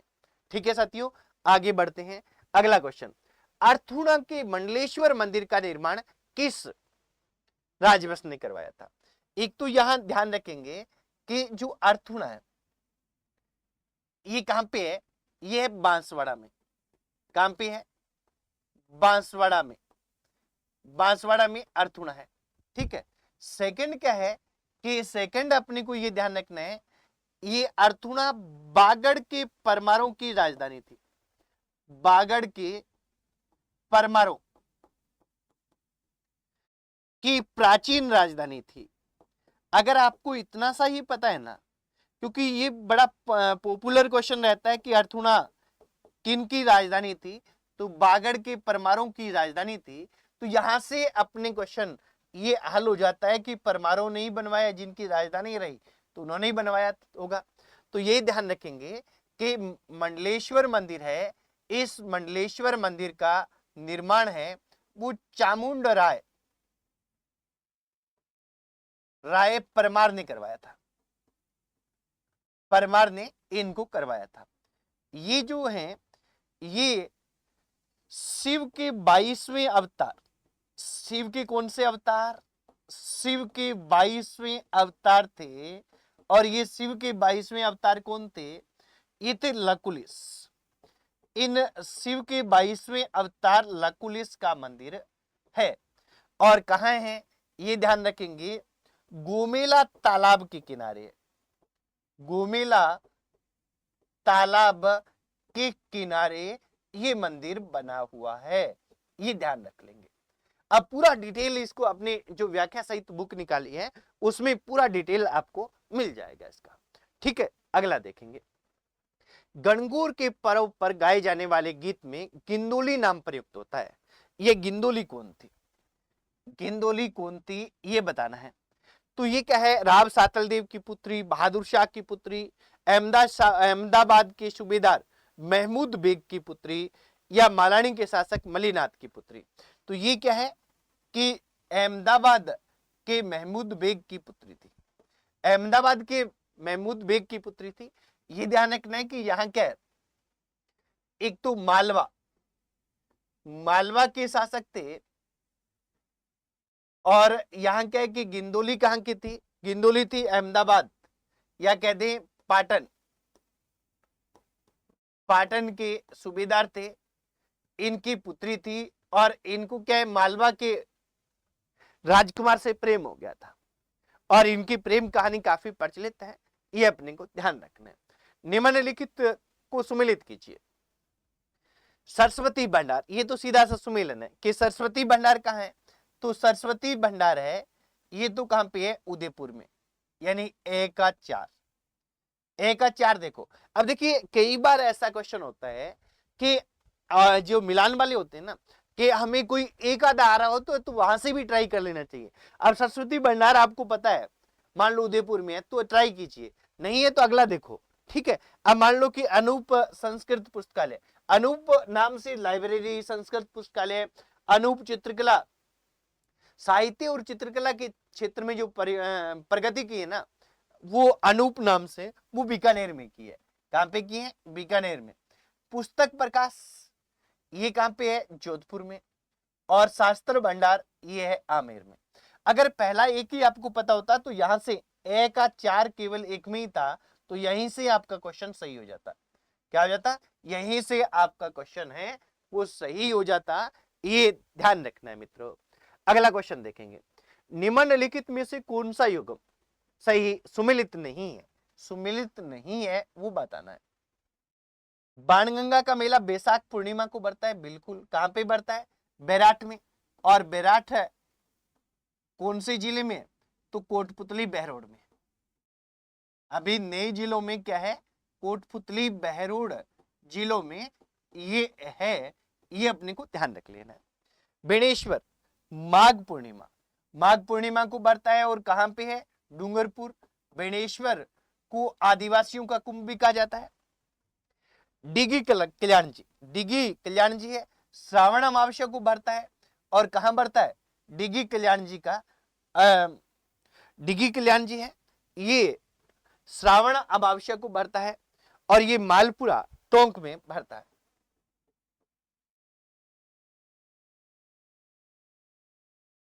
ठीक है। इसके बाद में कपिल मुनि का मेला कार्तिक अमावस्या, ये ध्यान रखना है, कार्तिक अमावस्या को नहीं बढ़ता, कपिल मुनि का मेला बढ़ता है कार्तिक पूर्णिमा को, कार्तिक पूर्णिमा को बढ़ता है। और कार्तिक पूर्णिमा को कहां बढ़ता है, पूर्णिमा को बढ़ता है और ये बढ़ता है कोलायत बीकानेर में। ये क्या है कि जांगल प्रदेश का सबसे बड़ा मेला है। जांगल यानी बीकानेर और उसके आसपास के क्षेत्र का प्राचीन नाम है। कार्तिक पूर्णिमा पर विशेष ध्यान रखेंगे साथियों कि कार्तिक पूर्णिमा पर हमारे क्या है, बहुत से मेले भरते हैं, प्रमुख मेले। और इन प्रमुख मेलों में आपको 4 नाम ध्यान रखने हैं। एक तो कपिल मुनि का मेला, ये लिख लिया, कपिल मुनि का मेला कहां पे, कोलायत में, बीकानेर में। दूसरा क्या है, कपिल धारा का मेला, कपिल धारा का मेला ये कहां पे बढ़ता है, ये 12 में बढ़ता है, 12 सीताबाड़ी 12, सीताबाड़ी 12 में बढ़ता है, ये अपने को ध्यान रख लेना है। तीसरा क्या है, चंद्रभागा पशु मेला, चंद्रभागा पशु मेला है, ये झालावाड़ में बढ़ता है और चंद्रभागा मैदान पे बढ़ता है। और चंद्रभागा राजस्थान का एकमात्र मैदान है मित्रों जहां पे वर्ष में 2 बार मेले बढ़ते हैं, एक कार्तिक पूर्णिमा को चंद्रभागा मेला और बैसाख पूर्णिमा को यहाँ क्या है, गौतमेश्वर मेला भरता है। ठीक है, ये ध्यान रखेंगे। इसी तरह से पुष्कर मेला पुष्कर में आयोजित होता है और पुष्कर मेला पुष्कर अजमेर में आयोजित होता है, ये राजस्थान का सबसे बड़ा मेला भरता है। और इसी तरह से साहवा मेला, साहवा क्या है, साहवा है ये चूरू में है। साहवा में राजस्थान का सिखों का सबसे बड़ा गुरुद्वारा है, साहवा में राजस्थान का सिखों का सबसे बड़ा गुरुद्वारा से है, या सबसे बड़ा मेला सिखों का भरता है, ये अपने को ध्यान रख लेना है। इसके बाद में अगले क्वेश्चन की ओर, बगल बंडी क्या होता है, बगल बंडी है ये क्या चीज है, साफे का एक प्रकार, पुरुषों का ऊपरी वस्त्र, विशेष प्रकार का आभूषण। ये क्या है कि पुरुषों का ऊपरी वस्त्र होता है बगल बंडी, किसके समान होता है, कुर्ते के समान होता है, कुर्ते के समान। और ये ध्यान रखना है कि धार्मिक अनुष्ठानों पर इसे मुख्यतः पहना जाता है। क्या पहना जाता है? धार्मिक अनुष्ठान, यज्ञ वगैरह में जब बैठते हैं पुरुष, तब इस बगल बंडी को पहनते हैं। ये एक तरीके से कोट रूप में से ही होता है, पर वो सीधा कुर्ता रूप में रहता है, ये ध्यान रख लेंगे। ठीक है, जो आधुनिक कोट वाला काम है उसके हिसाब से। आगे देखेंगे साथियों, काम प्रबोध, श्राद्ध, प्रयोग, चिंतामणि ग्रंथों की रचना किस शासक ने की थी? अब देखिए, काम प्रबोध, प्रबोध, चिंतामणि, इसके अलावा क्या है? अनूप विवेक,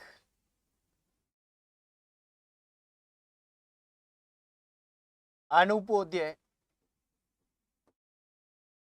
ये जो रचनाएं हैं ये क्या है? महाराजा अनूप सिंह के द्वारा लिखी गई हैं।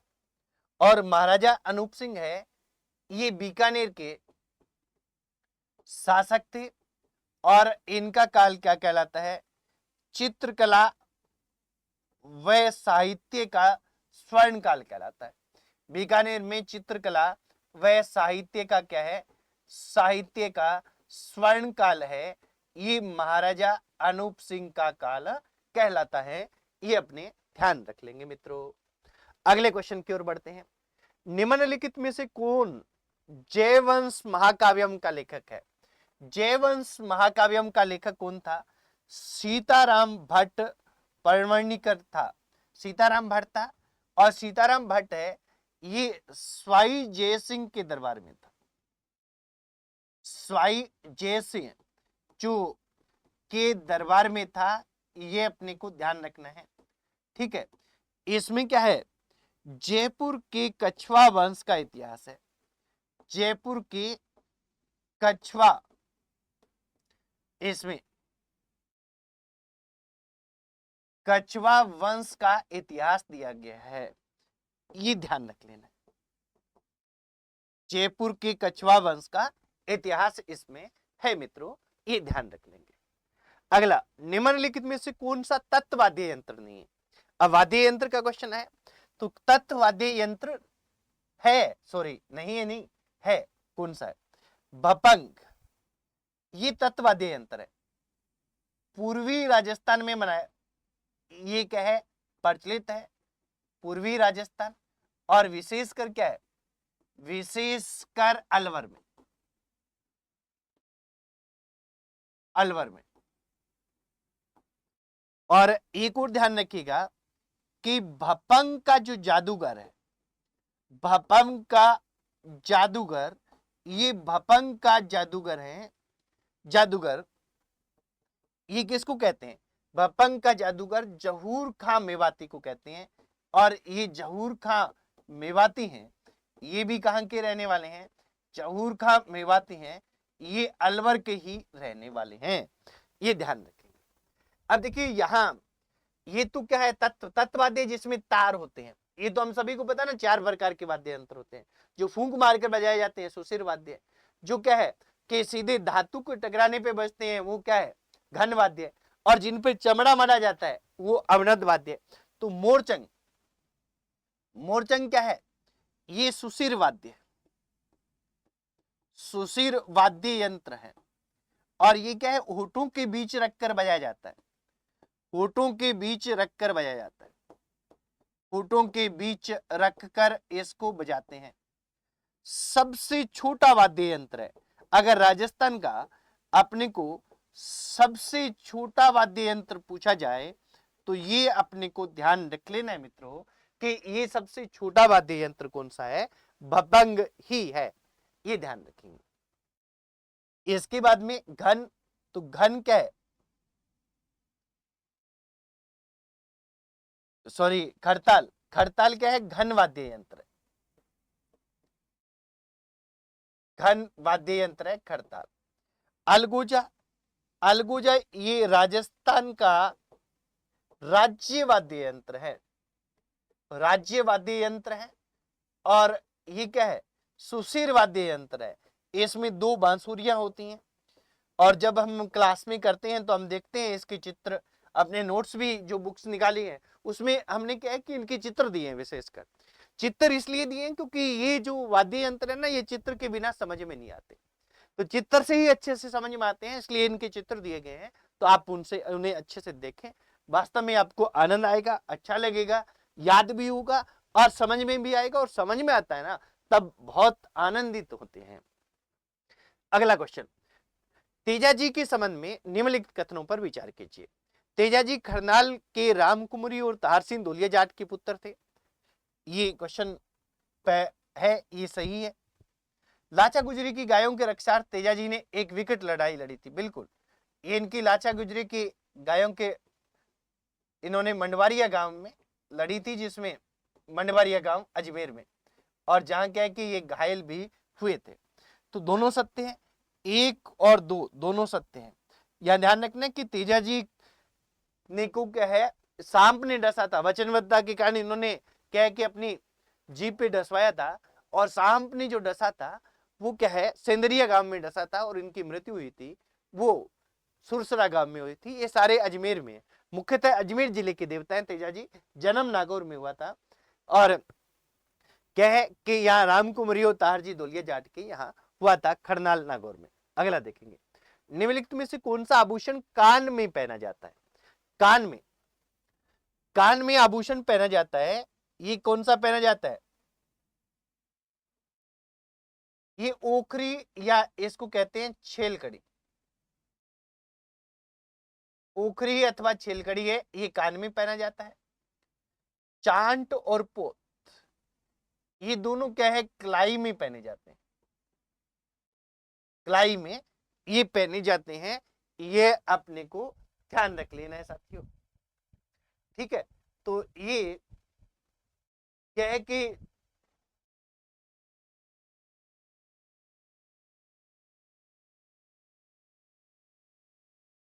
इसमें थोड़ा सा गड़बड़ कर दिया ना, ये ऐसे नहीं, ऐसे कीजिए।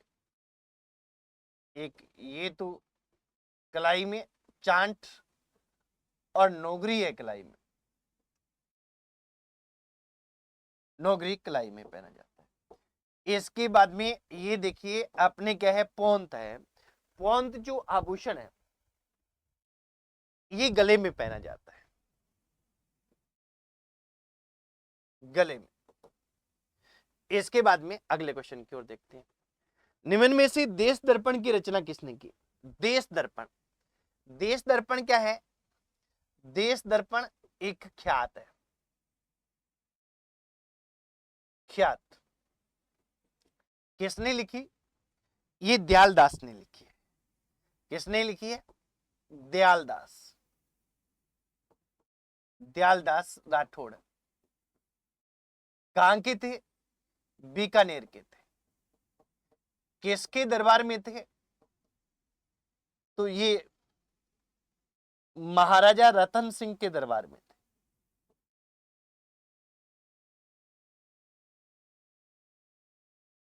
के दरबार में थे, ये अपने को ध्यान रख लेना, ठीक है। दयालदास, और इनके बारे में एक चीज और ध्यान रखेंगे, अंतिम ख्यातकार थे, इनके बाद में और कोई ख्यातकार नहीं हुआ। तो ये कहां के हैं? दयालदास हैं, और ये बीकानेर के हैं, इन्होंने इसकी रचना की है। और यहां अपने को ये भी ध्यान रख लेना है साथियों कि इनकी अन्य रचना जो फेमस है वो है दयाल दासरी ख्यात। दयाल दासरी ख्यात, और इस दयाल दासरी ख्यात को क्या है, बीकानेर के राठौड़ों की ख्यात भी कहते हैं। बीकानेर के राठौड़ों की ख्यात भी इसको कहा जाता है। ये अपने को ध्यान रख लेना है मित्रों, इस पर गौर करना है, ठीक है। अगला देखेंगे, ख्वाजा मोइनुद्दीन चिश्ती की दरगाह में बुलंद दरवाजे का निर्माण किसने करवाया? अब देखिए यहां ध्यान रखना है कि हम किसकी बात कर रहे हैं, हम बात कर रहे हैं बुलंद दरवाजे की। अब ख्वाजा मोइनुद्दीन चिश्ती की दरगाह है ना, ये ख्वाजा मोइनुद्दीन चिश्ती की जो दरगाह है, इस दरगाह में 3 दरवाजे हैं। कितने दरवाजे हैं? 3 दरवाजे। ठीक है, अब यहां अपने को ध्यान रखना है कि एक तो है निजाम गेट,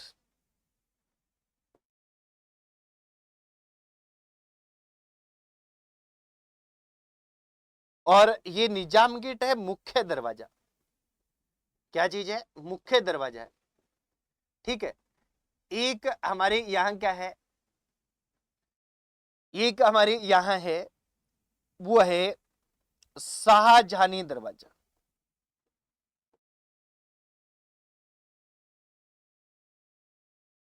दरवाजा, अब यहां पहले तो इन दोनों की चर्चा कर लेते हैं। निजाम गेट है इसका उस्मान अली निजाम थे हैदराबाद के,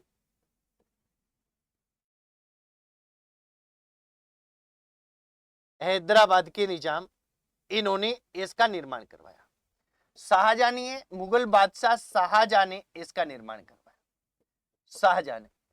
बुलंद दरवाजा है, इस बुलंद दरवाजे का 15वीं सदी में, कौन सी सदी है?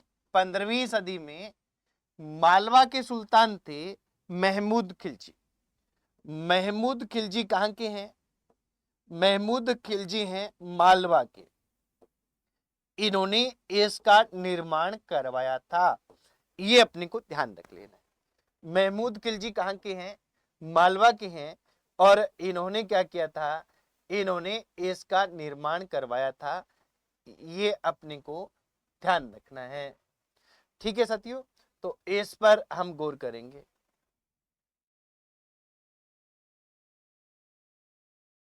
ये ठीक है, अब देखिए यहां एक चीज वो ध्यान रखनी है कि इनकी जो दरगाह है ना, ख्वाजा मोइनुद्दीन चिश्ती मोहम्मद गोरी के साथ में आए 1192 में, और 1236 में इनकी अजमेर में मृत्यु हुई है।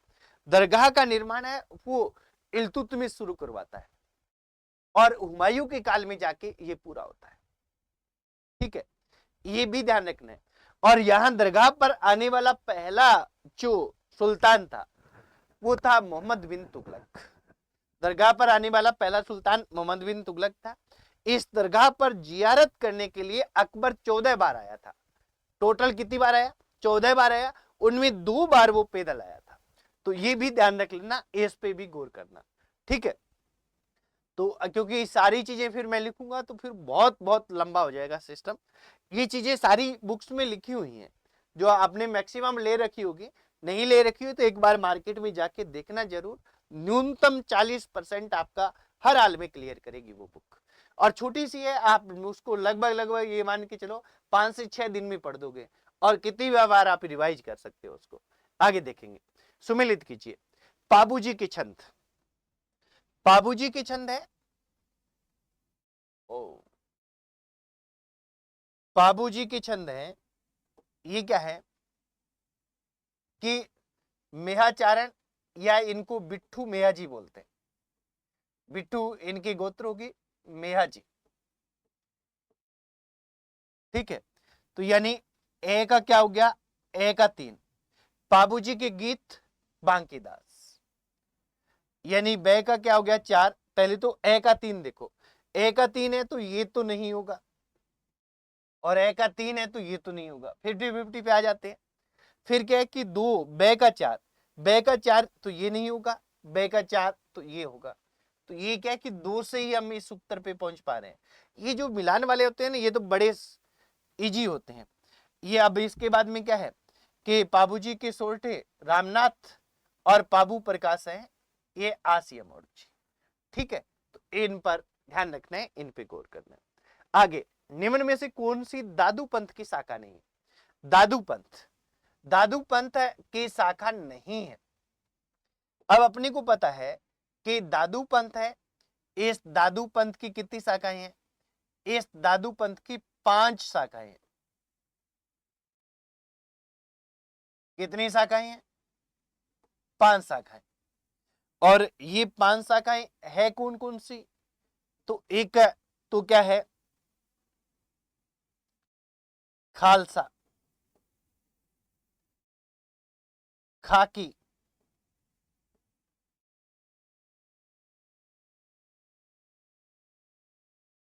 खालसा, खाकी,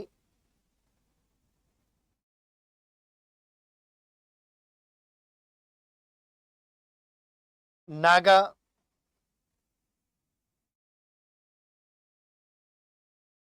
विरक्त, उत्तरादे या इनको कहते हैं स्थानधारी।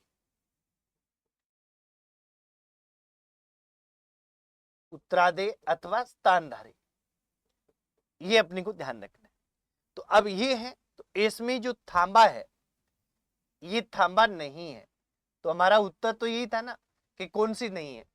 अब खालसा है, ये गरीबदास जी चूंकि दादू दयाल के शिष्य थे और पुत्र भी थे, इन्होंने की। खाकी है, खाकी ये शरीर पर क्या करते थे, बसम लगा के रखते थे। नागा है, नागा है ये हथियार रखते थे और स्वाई जयसिंह की सेना में भी इन्होंने सहयोग किया था, ये पूछा जाता है। सुंदरदास जी इसके प्रवर्तक थे। विरक्त है, ये गृहस्थों को उपदेश देते थे।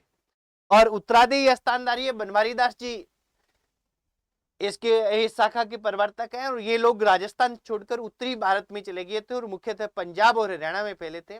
और रतिया एक हिसार के पास जगह है, वो इनकी प्रमुख स्थान है। ठीक है, इसके अलावा अपने को पता है दादू पंथ की स्थापना दादू दयाल करते हैं। 1574 में उन्होंने ब्रह्म संप्रदाय के नाम से की, बाद में वो परंपरा कराया। उनकी मृत्यु के बाद ये दादू पंथ के नाम से प्रसिद्ध हो गया। और इसकी प्रमुख पीठ कहाँ है? नारायणा में, जयपुर में है। और दादू दयाल को राजस्थान का कबीर कहा जाता था, अकबर से मिलने वाले एकमात्र संत थे।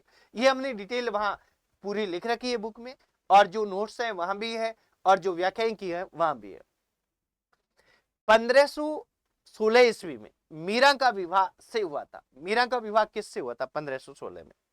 तो 1516 में ये भोजराज से मीरा का विवाह होता है।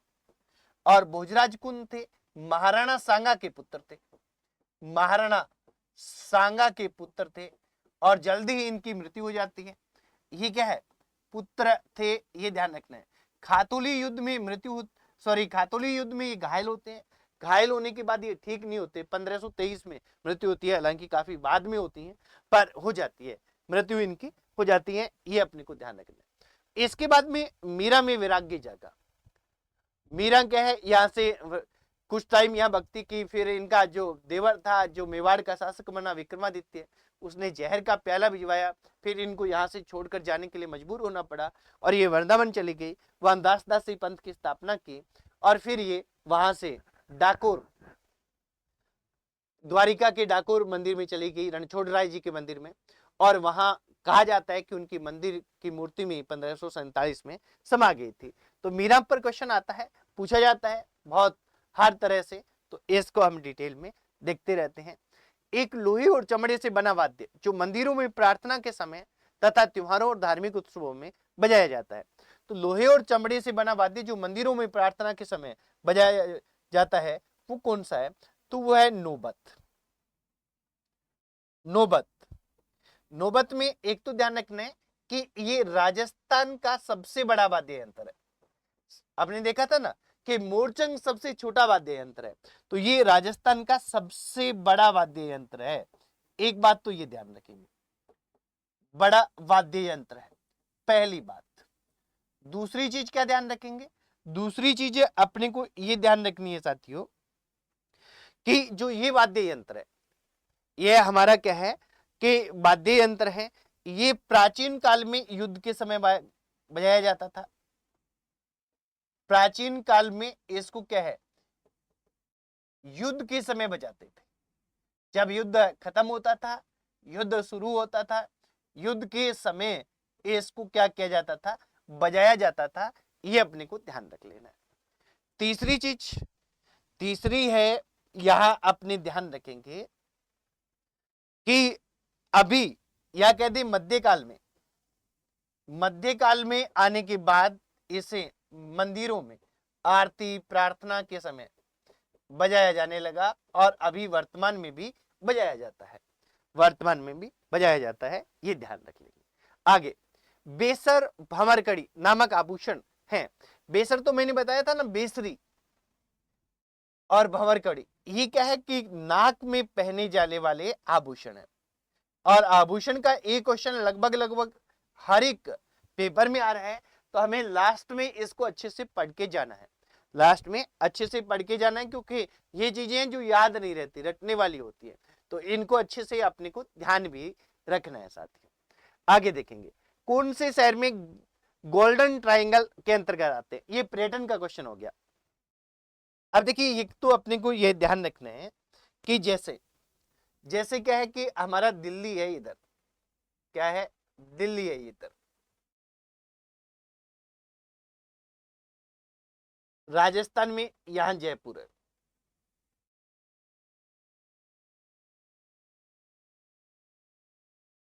और इधर क्या है, आगरा है यूपी में। अब जो विदेश से क्या आता है, विदेश से जो भी पर्यटक आता है वो तीनों जगह से होकर यहां पहुंचता है, तीनों जगह से यहां आता है, आकर पहुंचता है और फिर जाता है। इसको कहते हैं गोल्डन ट्रायंगल। गोल्डन ट्रायंगल तो लिखा हुआ है, हिंदी में लिख देता हूं, स्वर्णिम त्रिभुज। स्वर्णिम त्रिभुज है, और ये स्वर्णिम त्रिभुज इन्हें किसने कहा है, तो पर्यटन क्षेत्र में इसको कहा जाता है, पर्यटन क्षेत्र में। तो अपने सीधा सा तो इसका उत्तर तो क्या हो जाएगा, इसका उत्तर तो हमारा हो जाएगा कि दिल्ली, आगरा और जयपुर, ये 4 नंबर हमारा उत्तर हो जाएगा। ऐसे ही क्या है कि एक हमारे है मरु त्रिकोण, क्या है, मरु त्रिकोण। और यहां अपने को ये ध्यान रखना है साथियों कि मरु त्रिकोण में भी 3 है, 3 शहर, और ये 3 कौन से हैं, ये जोधपुर, बीकानेर और जैसलमेर। और अगर क्या है कि कभी कभी 4 नाम दिए जाते हैं त्रिकोण में भी, मरु त्रिकोण में, तो फिर उसमें बाड़मेर आता है चौथा नाम, ठीक है। तो ये क्षेत्र है, ये पर्यटन के अंतर्गत पूछे जाते हैं। इसके बाद में अगला क्वेश्चन, चित्रकार निहाल चंद से संबंधित था। चित्रकार निहाल चंद की तो हमने बात कर ली ना, तो ये कौन सी से था, ये किशनगढ़ से था, किशनगढ़ स्कूल का था। और इसका प्रसिद्ध चित्र कौन सा था, बात की है ना, अपने पूरा डिटेल में देखा है पीछे। प्रसिद्ध चित्र था वो बनी ठनी था। बनी ठनी को एरिक डिक्सन ने, एरिक डिक्सन है, वो एरिक्सन लिख दिया मैंने ना, बनी ठनी।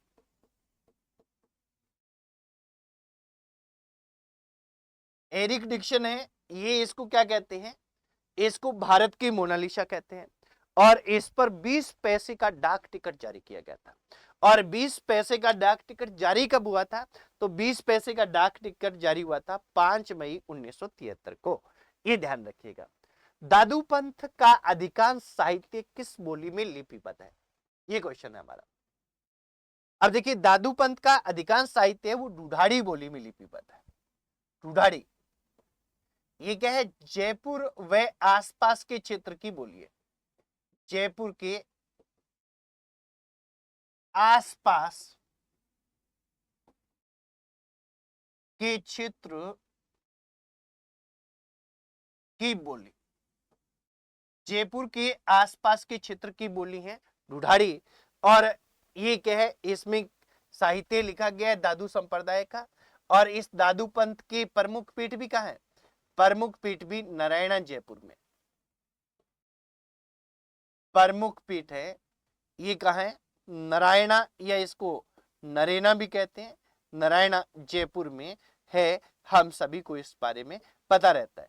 बाकी दादू पंथ के बारे में हमने बात की थी, दादू के सत्संग स्थल है वो अलख दरीबा के नाम से जाने जाते हैं। मारवाड़ क्षेत्र का लोकप्रिय त्योहार घुड़ला, ये दूसरी बार आ गया। घुड़ला पहले भी पूछा गया है, आपने ध्यान दिया हो तो।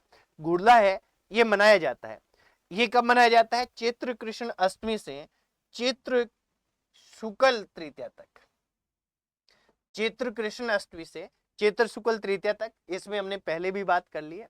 लिंग्विस्टिक सर्वे ऑफ इंडिया 1912 किसके द्वारा 1912 में लिखा गया? ये लिखी गई है जॉर्ज अब्राहम ग्रियर्सन द्वारा। जॉर्ज अब्राहम ग्रियर्सन ने लिखी। और ये ध्यान रखेंगे साथियों कि ये लिंग्विस्टिक सर्वे ऑफ इंडिया है ना, इसमें पहली बार दो चीजों का ध्यान रखेंगे। पहली बार राजस्थान की भाषा के लिए, राजस्थान की भाषा के लिए, भाषा के लिए क्या हुआ? राजस्थानी की भाषा के लिए राजस्थानी शब्द का प्रयोग किया गया। राजस्थानी शब्द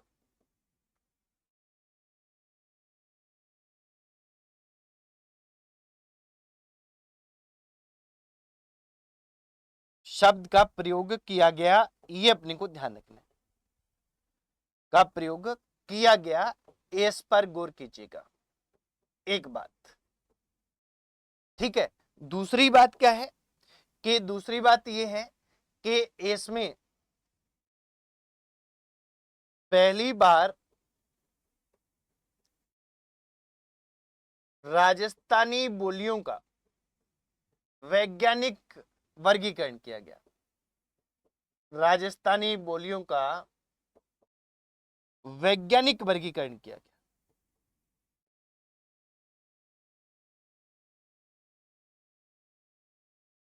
वर्गीकरण किया गया, ये ध्यान रखेंगे। यहां क्या है कि अपने को ये ध्यान रखना है कि लिंग्विस्टिक सर्वे ऑफ इंडिया है, ये जॉर्ज अब्राहम ग्रियर्सन 1912 में लिखते हैं। और इस ये जॉर्ज अब्राहम ग्रियर्सन है, ये जो एशियाटिक सोसाइटी ऑफ बंगाल है उससे जुड़े हुए थे और भारतीय भाषाओं के लिए इन्होंने अध्ययन किया, प्रसिद्ध भाषाविद थे। और इन्होंने अपनी इस पुस्तक में 18 देशी भाषाओं का उल्लेख किया, उसमें विशेषकर राजस्थानी भाषा के लिए विशेष रूप से इन्होंने कार्य किया। आगे देखेंगे, राजस्थानी भाषा में मुड़िया लिपि को किस नाम से जाना जाता है? मुड़िया लिपि है, हमने देखा था ना कि मुड़िया लिपि है राजस्थानी भाषा में। कौन सी? मुड़िया लिपि। और इस मुड़िया लिपि को पहले भी हम देख चुके हैं। हम इसको क्या कहते हैं? हम इसको बणियावाटी कहते हैं। बणियावाटी। हम इसको महाजनी कहते हैं। हम इसे कामदार, कामदारी लिपि कहते हैं। हम इसे क्या कहते हैं? हम इसे मोडकी लिपि भी कहा जाता है। स्वर का प्रयोग नहीं होता इसमें। मोडकी लिपि भी इसको कहा जाता है। इसको शास्त्रीय लिपि भी कहा जाता है। क्योंकि ये छोटा सा टॉपिक है, इस पे क्वेश्चन आते हैं। तो यहाँ क्या है कि मुड़िया लिपि को यहाँ ऑप्शन में हमारे महाजनी है, तो ये अपने को ध्यान रखना है, महाजनी लिपि भी इसको कहते हैं। अगला क्वेश्चन, अचलदास खींची वचनिका नामक ग्रंथ की रचयिता है। अब देखिए, इस अचलदास खींची वचनिका पर 3 बार क्वेश्चन आ गया, ध्यान रखेंगे। अब देखिए, इस की जो रचना है शिवदास गार्डन ने की है। और हमने देखा था कि इस रचना में क्या है, 1423 में गागरून का युद्ध हुआ था। गागरून का पहला साका, गागरून की पहली साके का उल्लेख है, का पहला साका। और इसका आंखों देखा हाल वर्णित है।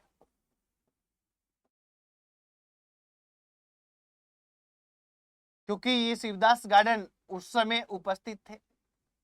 और ये जो साका हुआ मित्रों, ये साका किस किस के बीच में हुआ? अचलदास खींची, अचलदास खींची हैं, ये कहां के शासक थे? ये गागरोन के शासक थे, गागरोन। और ये इस युद्ध में वीर गति को भी प्राप्त हुए हैं। और दूसरे कौन से थे? दूसरे थे होसंग शाह, होसंग शाह। और होसंग शाह कहां के थे? मालवा के शासक थे। इनके बीच में युद्ध का उल्लेख इसमें रहता है, गद्य और पद्य दोनों में लिखे गई हैं। सबसे प्राचीन वचनिका है राजस्थान की कहें, राजस्थान की सबसे प्राचीन वचनिका है, राजस्थान की सबसे प्राचीन वचनिका है, ये ध्यान रखिएगा। राजस्थान की सबसे प्राचीन वचनिका ये है, ये इस पर गौर करना है, इस पर ध्यान रखना है। ठीक है मित्रों, अगले क्वेश्चन की ओर बढ़ते हैं। निम्नलिखित में से किस शैली में मध्यकालीन साहित्य रसराज के चित्रण के रूप में प्रयुक्त है? अब देखिए ये क्वेश्चन है, ये ध्यान रखिएगा कि इसमें दो बार क्वेश्चन आया है, हम आगे देखेंगे। इसमें मारवाड़ भी है और इसमें बूंदी भी है। एक बार मारवाड़ क्वेश्चन माना है 2014 में और एक बार बूंदी माना है 2020 में। तो ये दोनों क्वेश्चन ही इसके बनते हैं। कैसे बनते हैं कि रसराज रचना है, रसराज रचना है, ये रसराज रचना का प्रयोग है एक चित्रण में।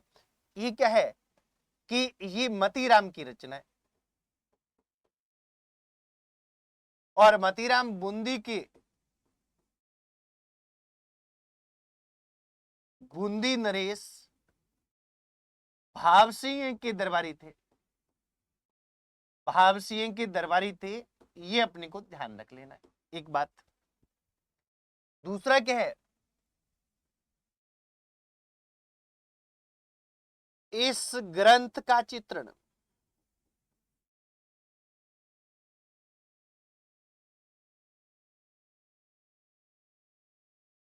जोधपुर के महामंदिर में हुआ है।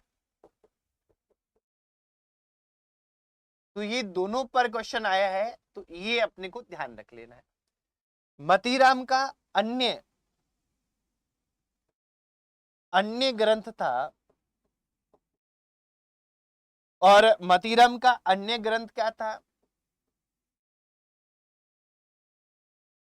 ललित ललाम था।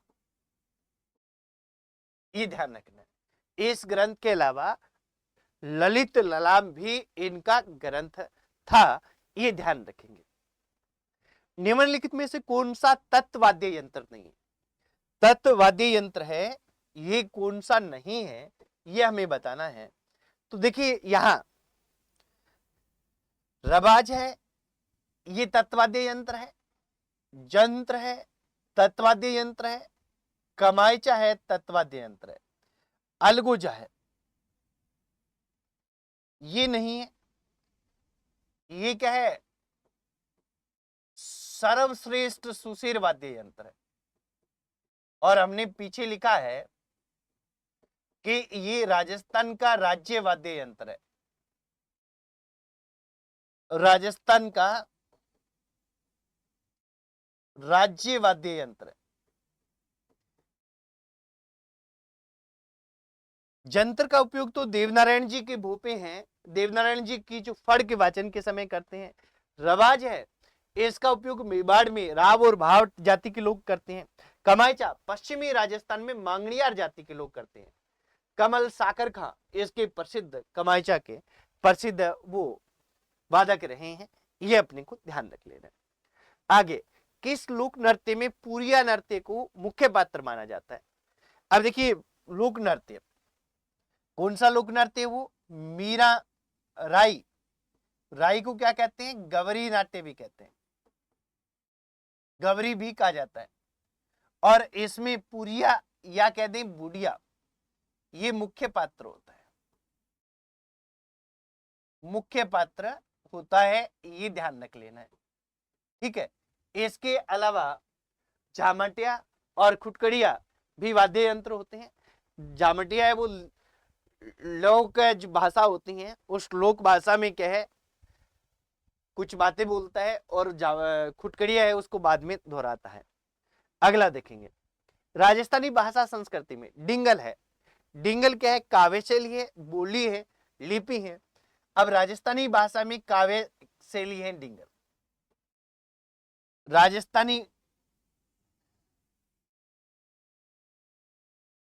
राजस्थान की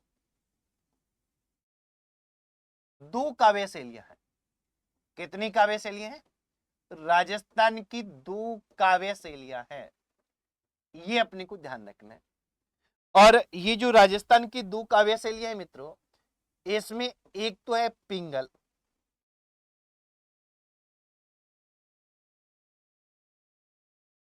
पिंगल शैली, और दूसरी कौन सी है, दूसरी है डिंगल शैली। और जो पिंगल शैली है ये क्या है,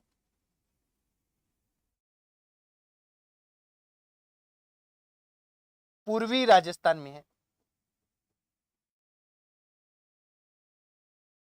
एक तो ब्रजभाषा का प्रभाव इस पर है, और जो डिंगल शैली है इसमें क्या है, पश्चिमी राजस्थान,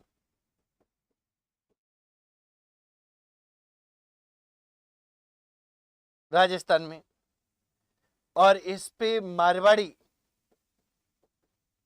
का प्रभाव है, ये अपने को ध्यान रख लेना है मोटे मोटे तौर पर। आगे देखेंगे, निम्नलिखित को सुमेलित कीजिए। अब ये दिए गए हैं, इनमें सुमेलित करना है। क्या सुमेलित करना है, ये तो सिंपल सा क्वेश्चन है कि बागड़ी, बागड़ी भाषा कहां बोली जाती है, हनुमानगढ़ में, यानी ए का 1, अब ए का 3 में 1 है। जगरोती कहां बोली जाती है, करौली में, बे का 3, ए का 1 और बे का 3, या बे का 3 में 2 रह जाएंगे। धावड़ी कहां बोली जाती है, सिरोही में, और उदयपुर में, और गोडवाड़ी कहां बोली जाती है, सिरोही में। धावड़ी यानी 6 का 2, 6 का 2 इसमें है, तो हमारा ये उत्तर हो जाएगा। यानी कौन सी बोली कौन सी क्षेत्र में बोली जाती है, ये अक्सर क्वेश्चन आता है, तो क्षेत्र का, बोलियों का अपने को ध्यान रखना है। आगे देखेंगे, राजस्थानी की एक प्रारंभिक रचना, रणमल छंद के रचनाकार है। रणमल छंद के रचनाकार हैं, राजस्थान की प्रारंभिक रचना है, इसके कौन है, तो रणमल के छंद के रचनाकार हैं, ये कौन है, ये है श्रीधर व्यास। श्रीधर व्यास है। ये क्या है कि राजस्थानी की प्रारंभिक रचना, राजस्थानी है ना, इस राजस्थानी का जो प्रारंभिक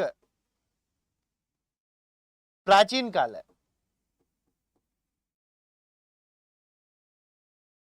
ये प्राचीन काल 1050 ईस्वी से, हमने पहले देखा है इसको कि 1550 ईस्वी तक है, 1050 से 1550 ईस्वी तक है।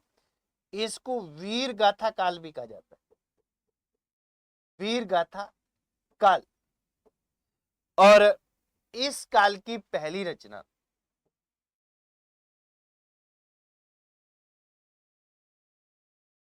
इस काल की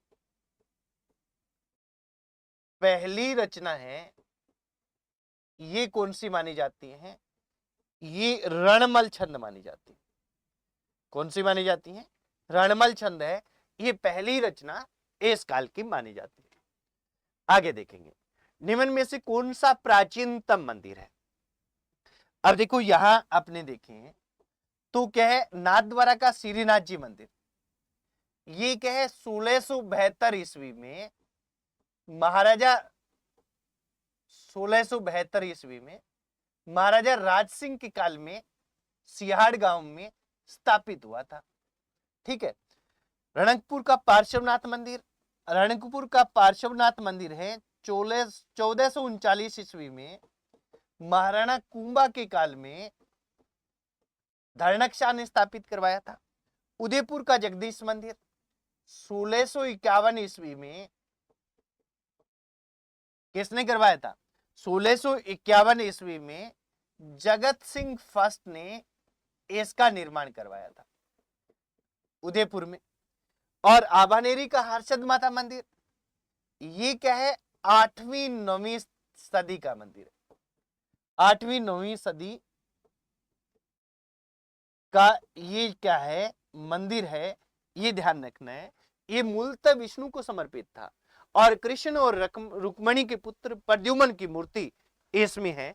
तो यहाँ क्या है, कौन सा प्राचीनतम मंदिर है, तो इनमें प्राचीनतम कौन सा है, हर्षद माता का आवानेरी की हर्षद माता मंदिर है, मूलतः विष्णु मंदिर था ये भी ध्यान रख लेना है। ठीक है साथियों, तो अब देखिए टाइम मेरे को लग रहा है थोड़ा काफी हो गया है। आपने क्या है कि इसमें 83 क्वेश्चन पूछे गए हैं टोटल, एक पार्ट और कर लेंगे अपने, और सेकंड पार्ट में शेष रहे हैं वो क्वेश्चन कर लेंगे। आज इतना ही करते हैं। और एक यहां ध्यान रखिएगा कि आप इसे पूर्ण मनोयोग से पढ़िएगा, किस टॉपिक से कैसे क्वेश्चन आए हैं इनको देखकर इनकी व्याख्याओं को सुनिएगा। और जो अगर आपको लगता है कि इनकी बहुत ज्यादा डिटेल की आपको आवश्यकता है तो अपने इसकी व्याख्या सहित पूरी कंप्लीट बुक मार्केट में अवेलेबल है, सभी पेपर्स उसमें दिए गए हैं। मिनिमम 40% बहुत इजीली कवर हो जाएगा, क्योंकि लगभग क्वेश्चन रिवाइज हो रहे हैं। हमने हर एक फैक्ट को आसपास को क्या है कि उसमें कवर कर लिया है। और कोई भी किसी प्रकार की कोई दिक्कत आए तो हमारे जो व्हाट्सएप नंबर दिए गए हैं उसमें 88 वाले, फिर भी मैं यहाँ लिख देता हूँ कि 88294122 इस नंबर पर व्हाट्सएप मैसेज करके आप इसके बारे में पूछ सकते हैं। ऑनलाइन भी मंगवा सकते हैं, ऑफलाइन अगर आपका दूर दराज में हो कहीं नहीं मिल पा रही है तो ये। तो आज इतना ही साथियों, मिलते हैं फिर नई क्लास में, तब तक के लिए जय हिंद, वंदे मातरम।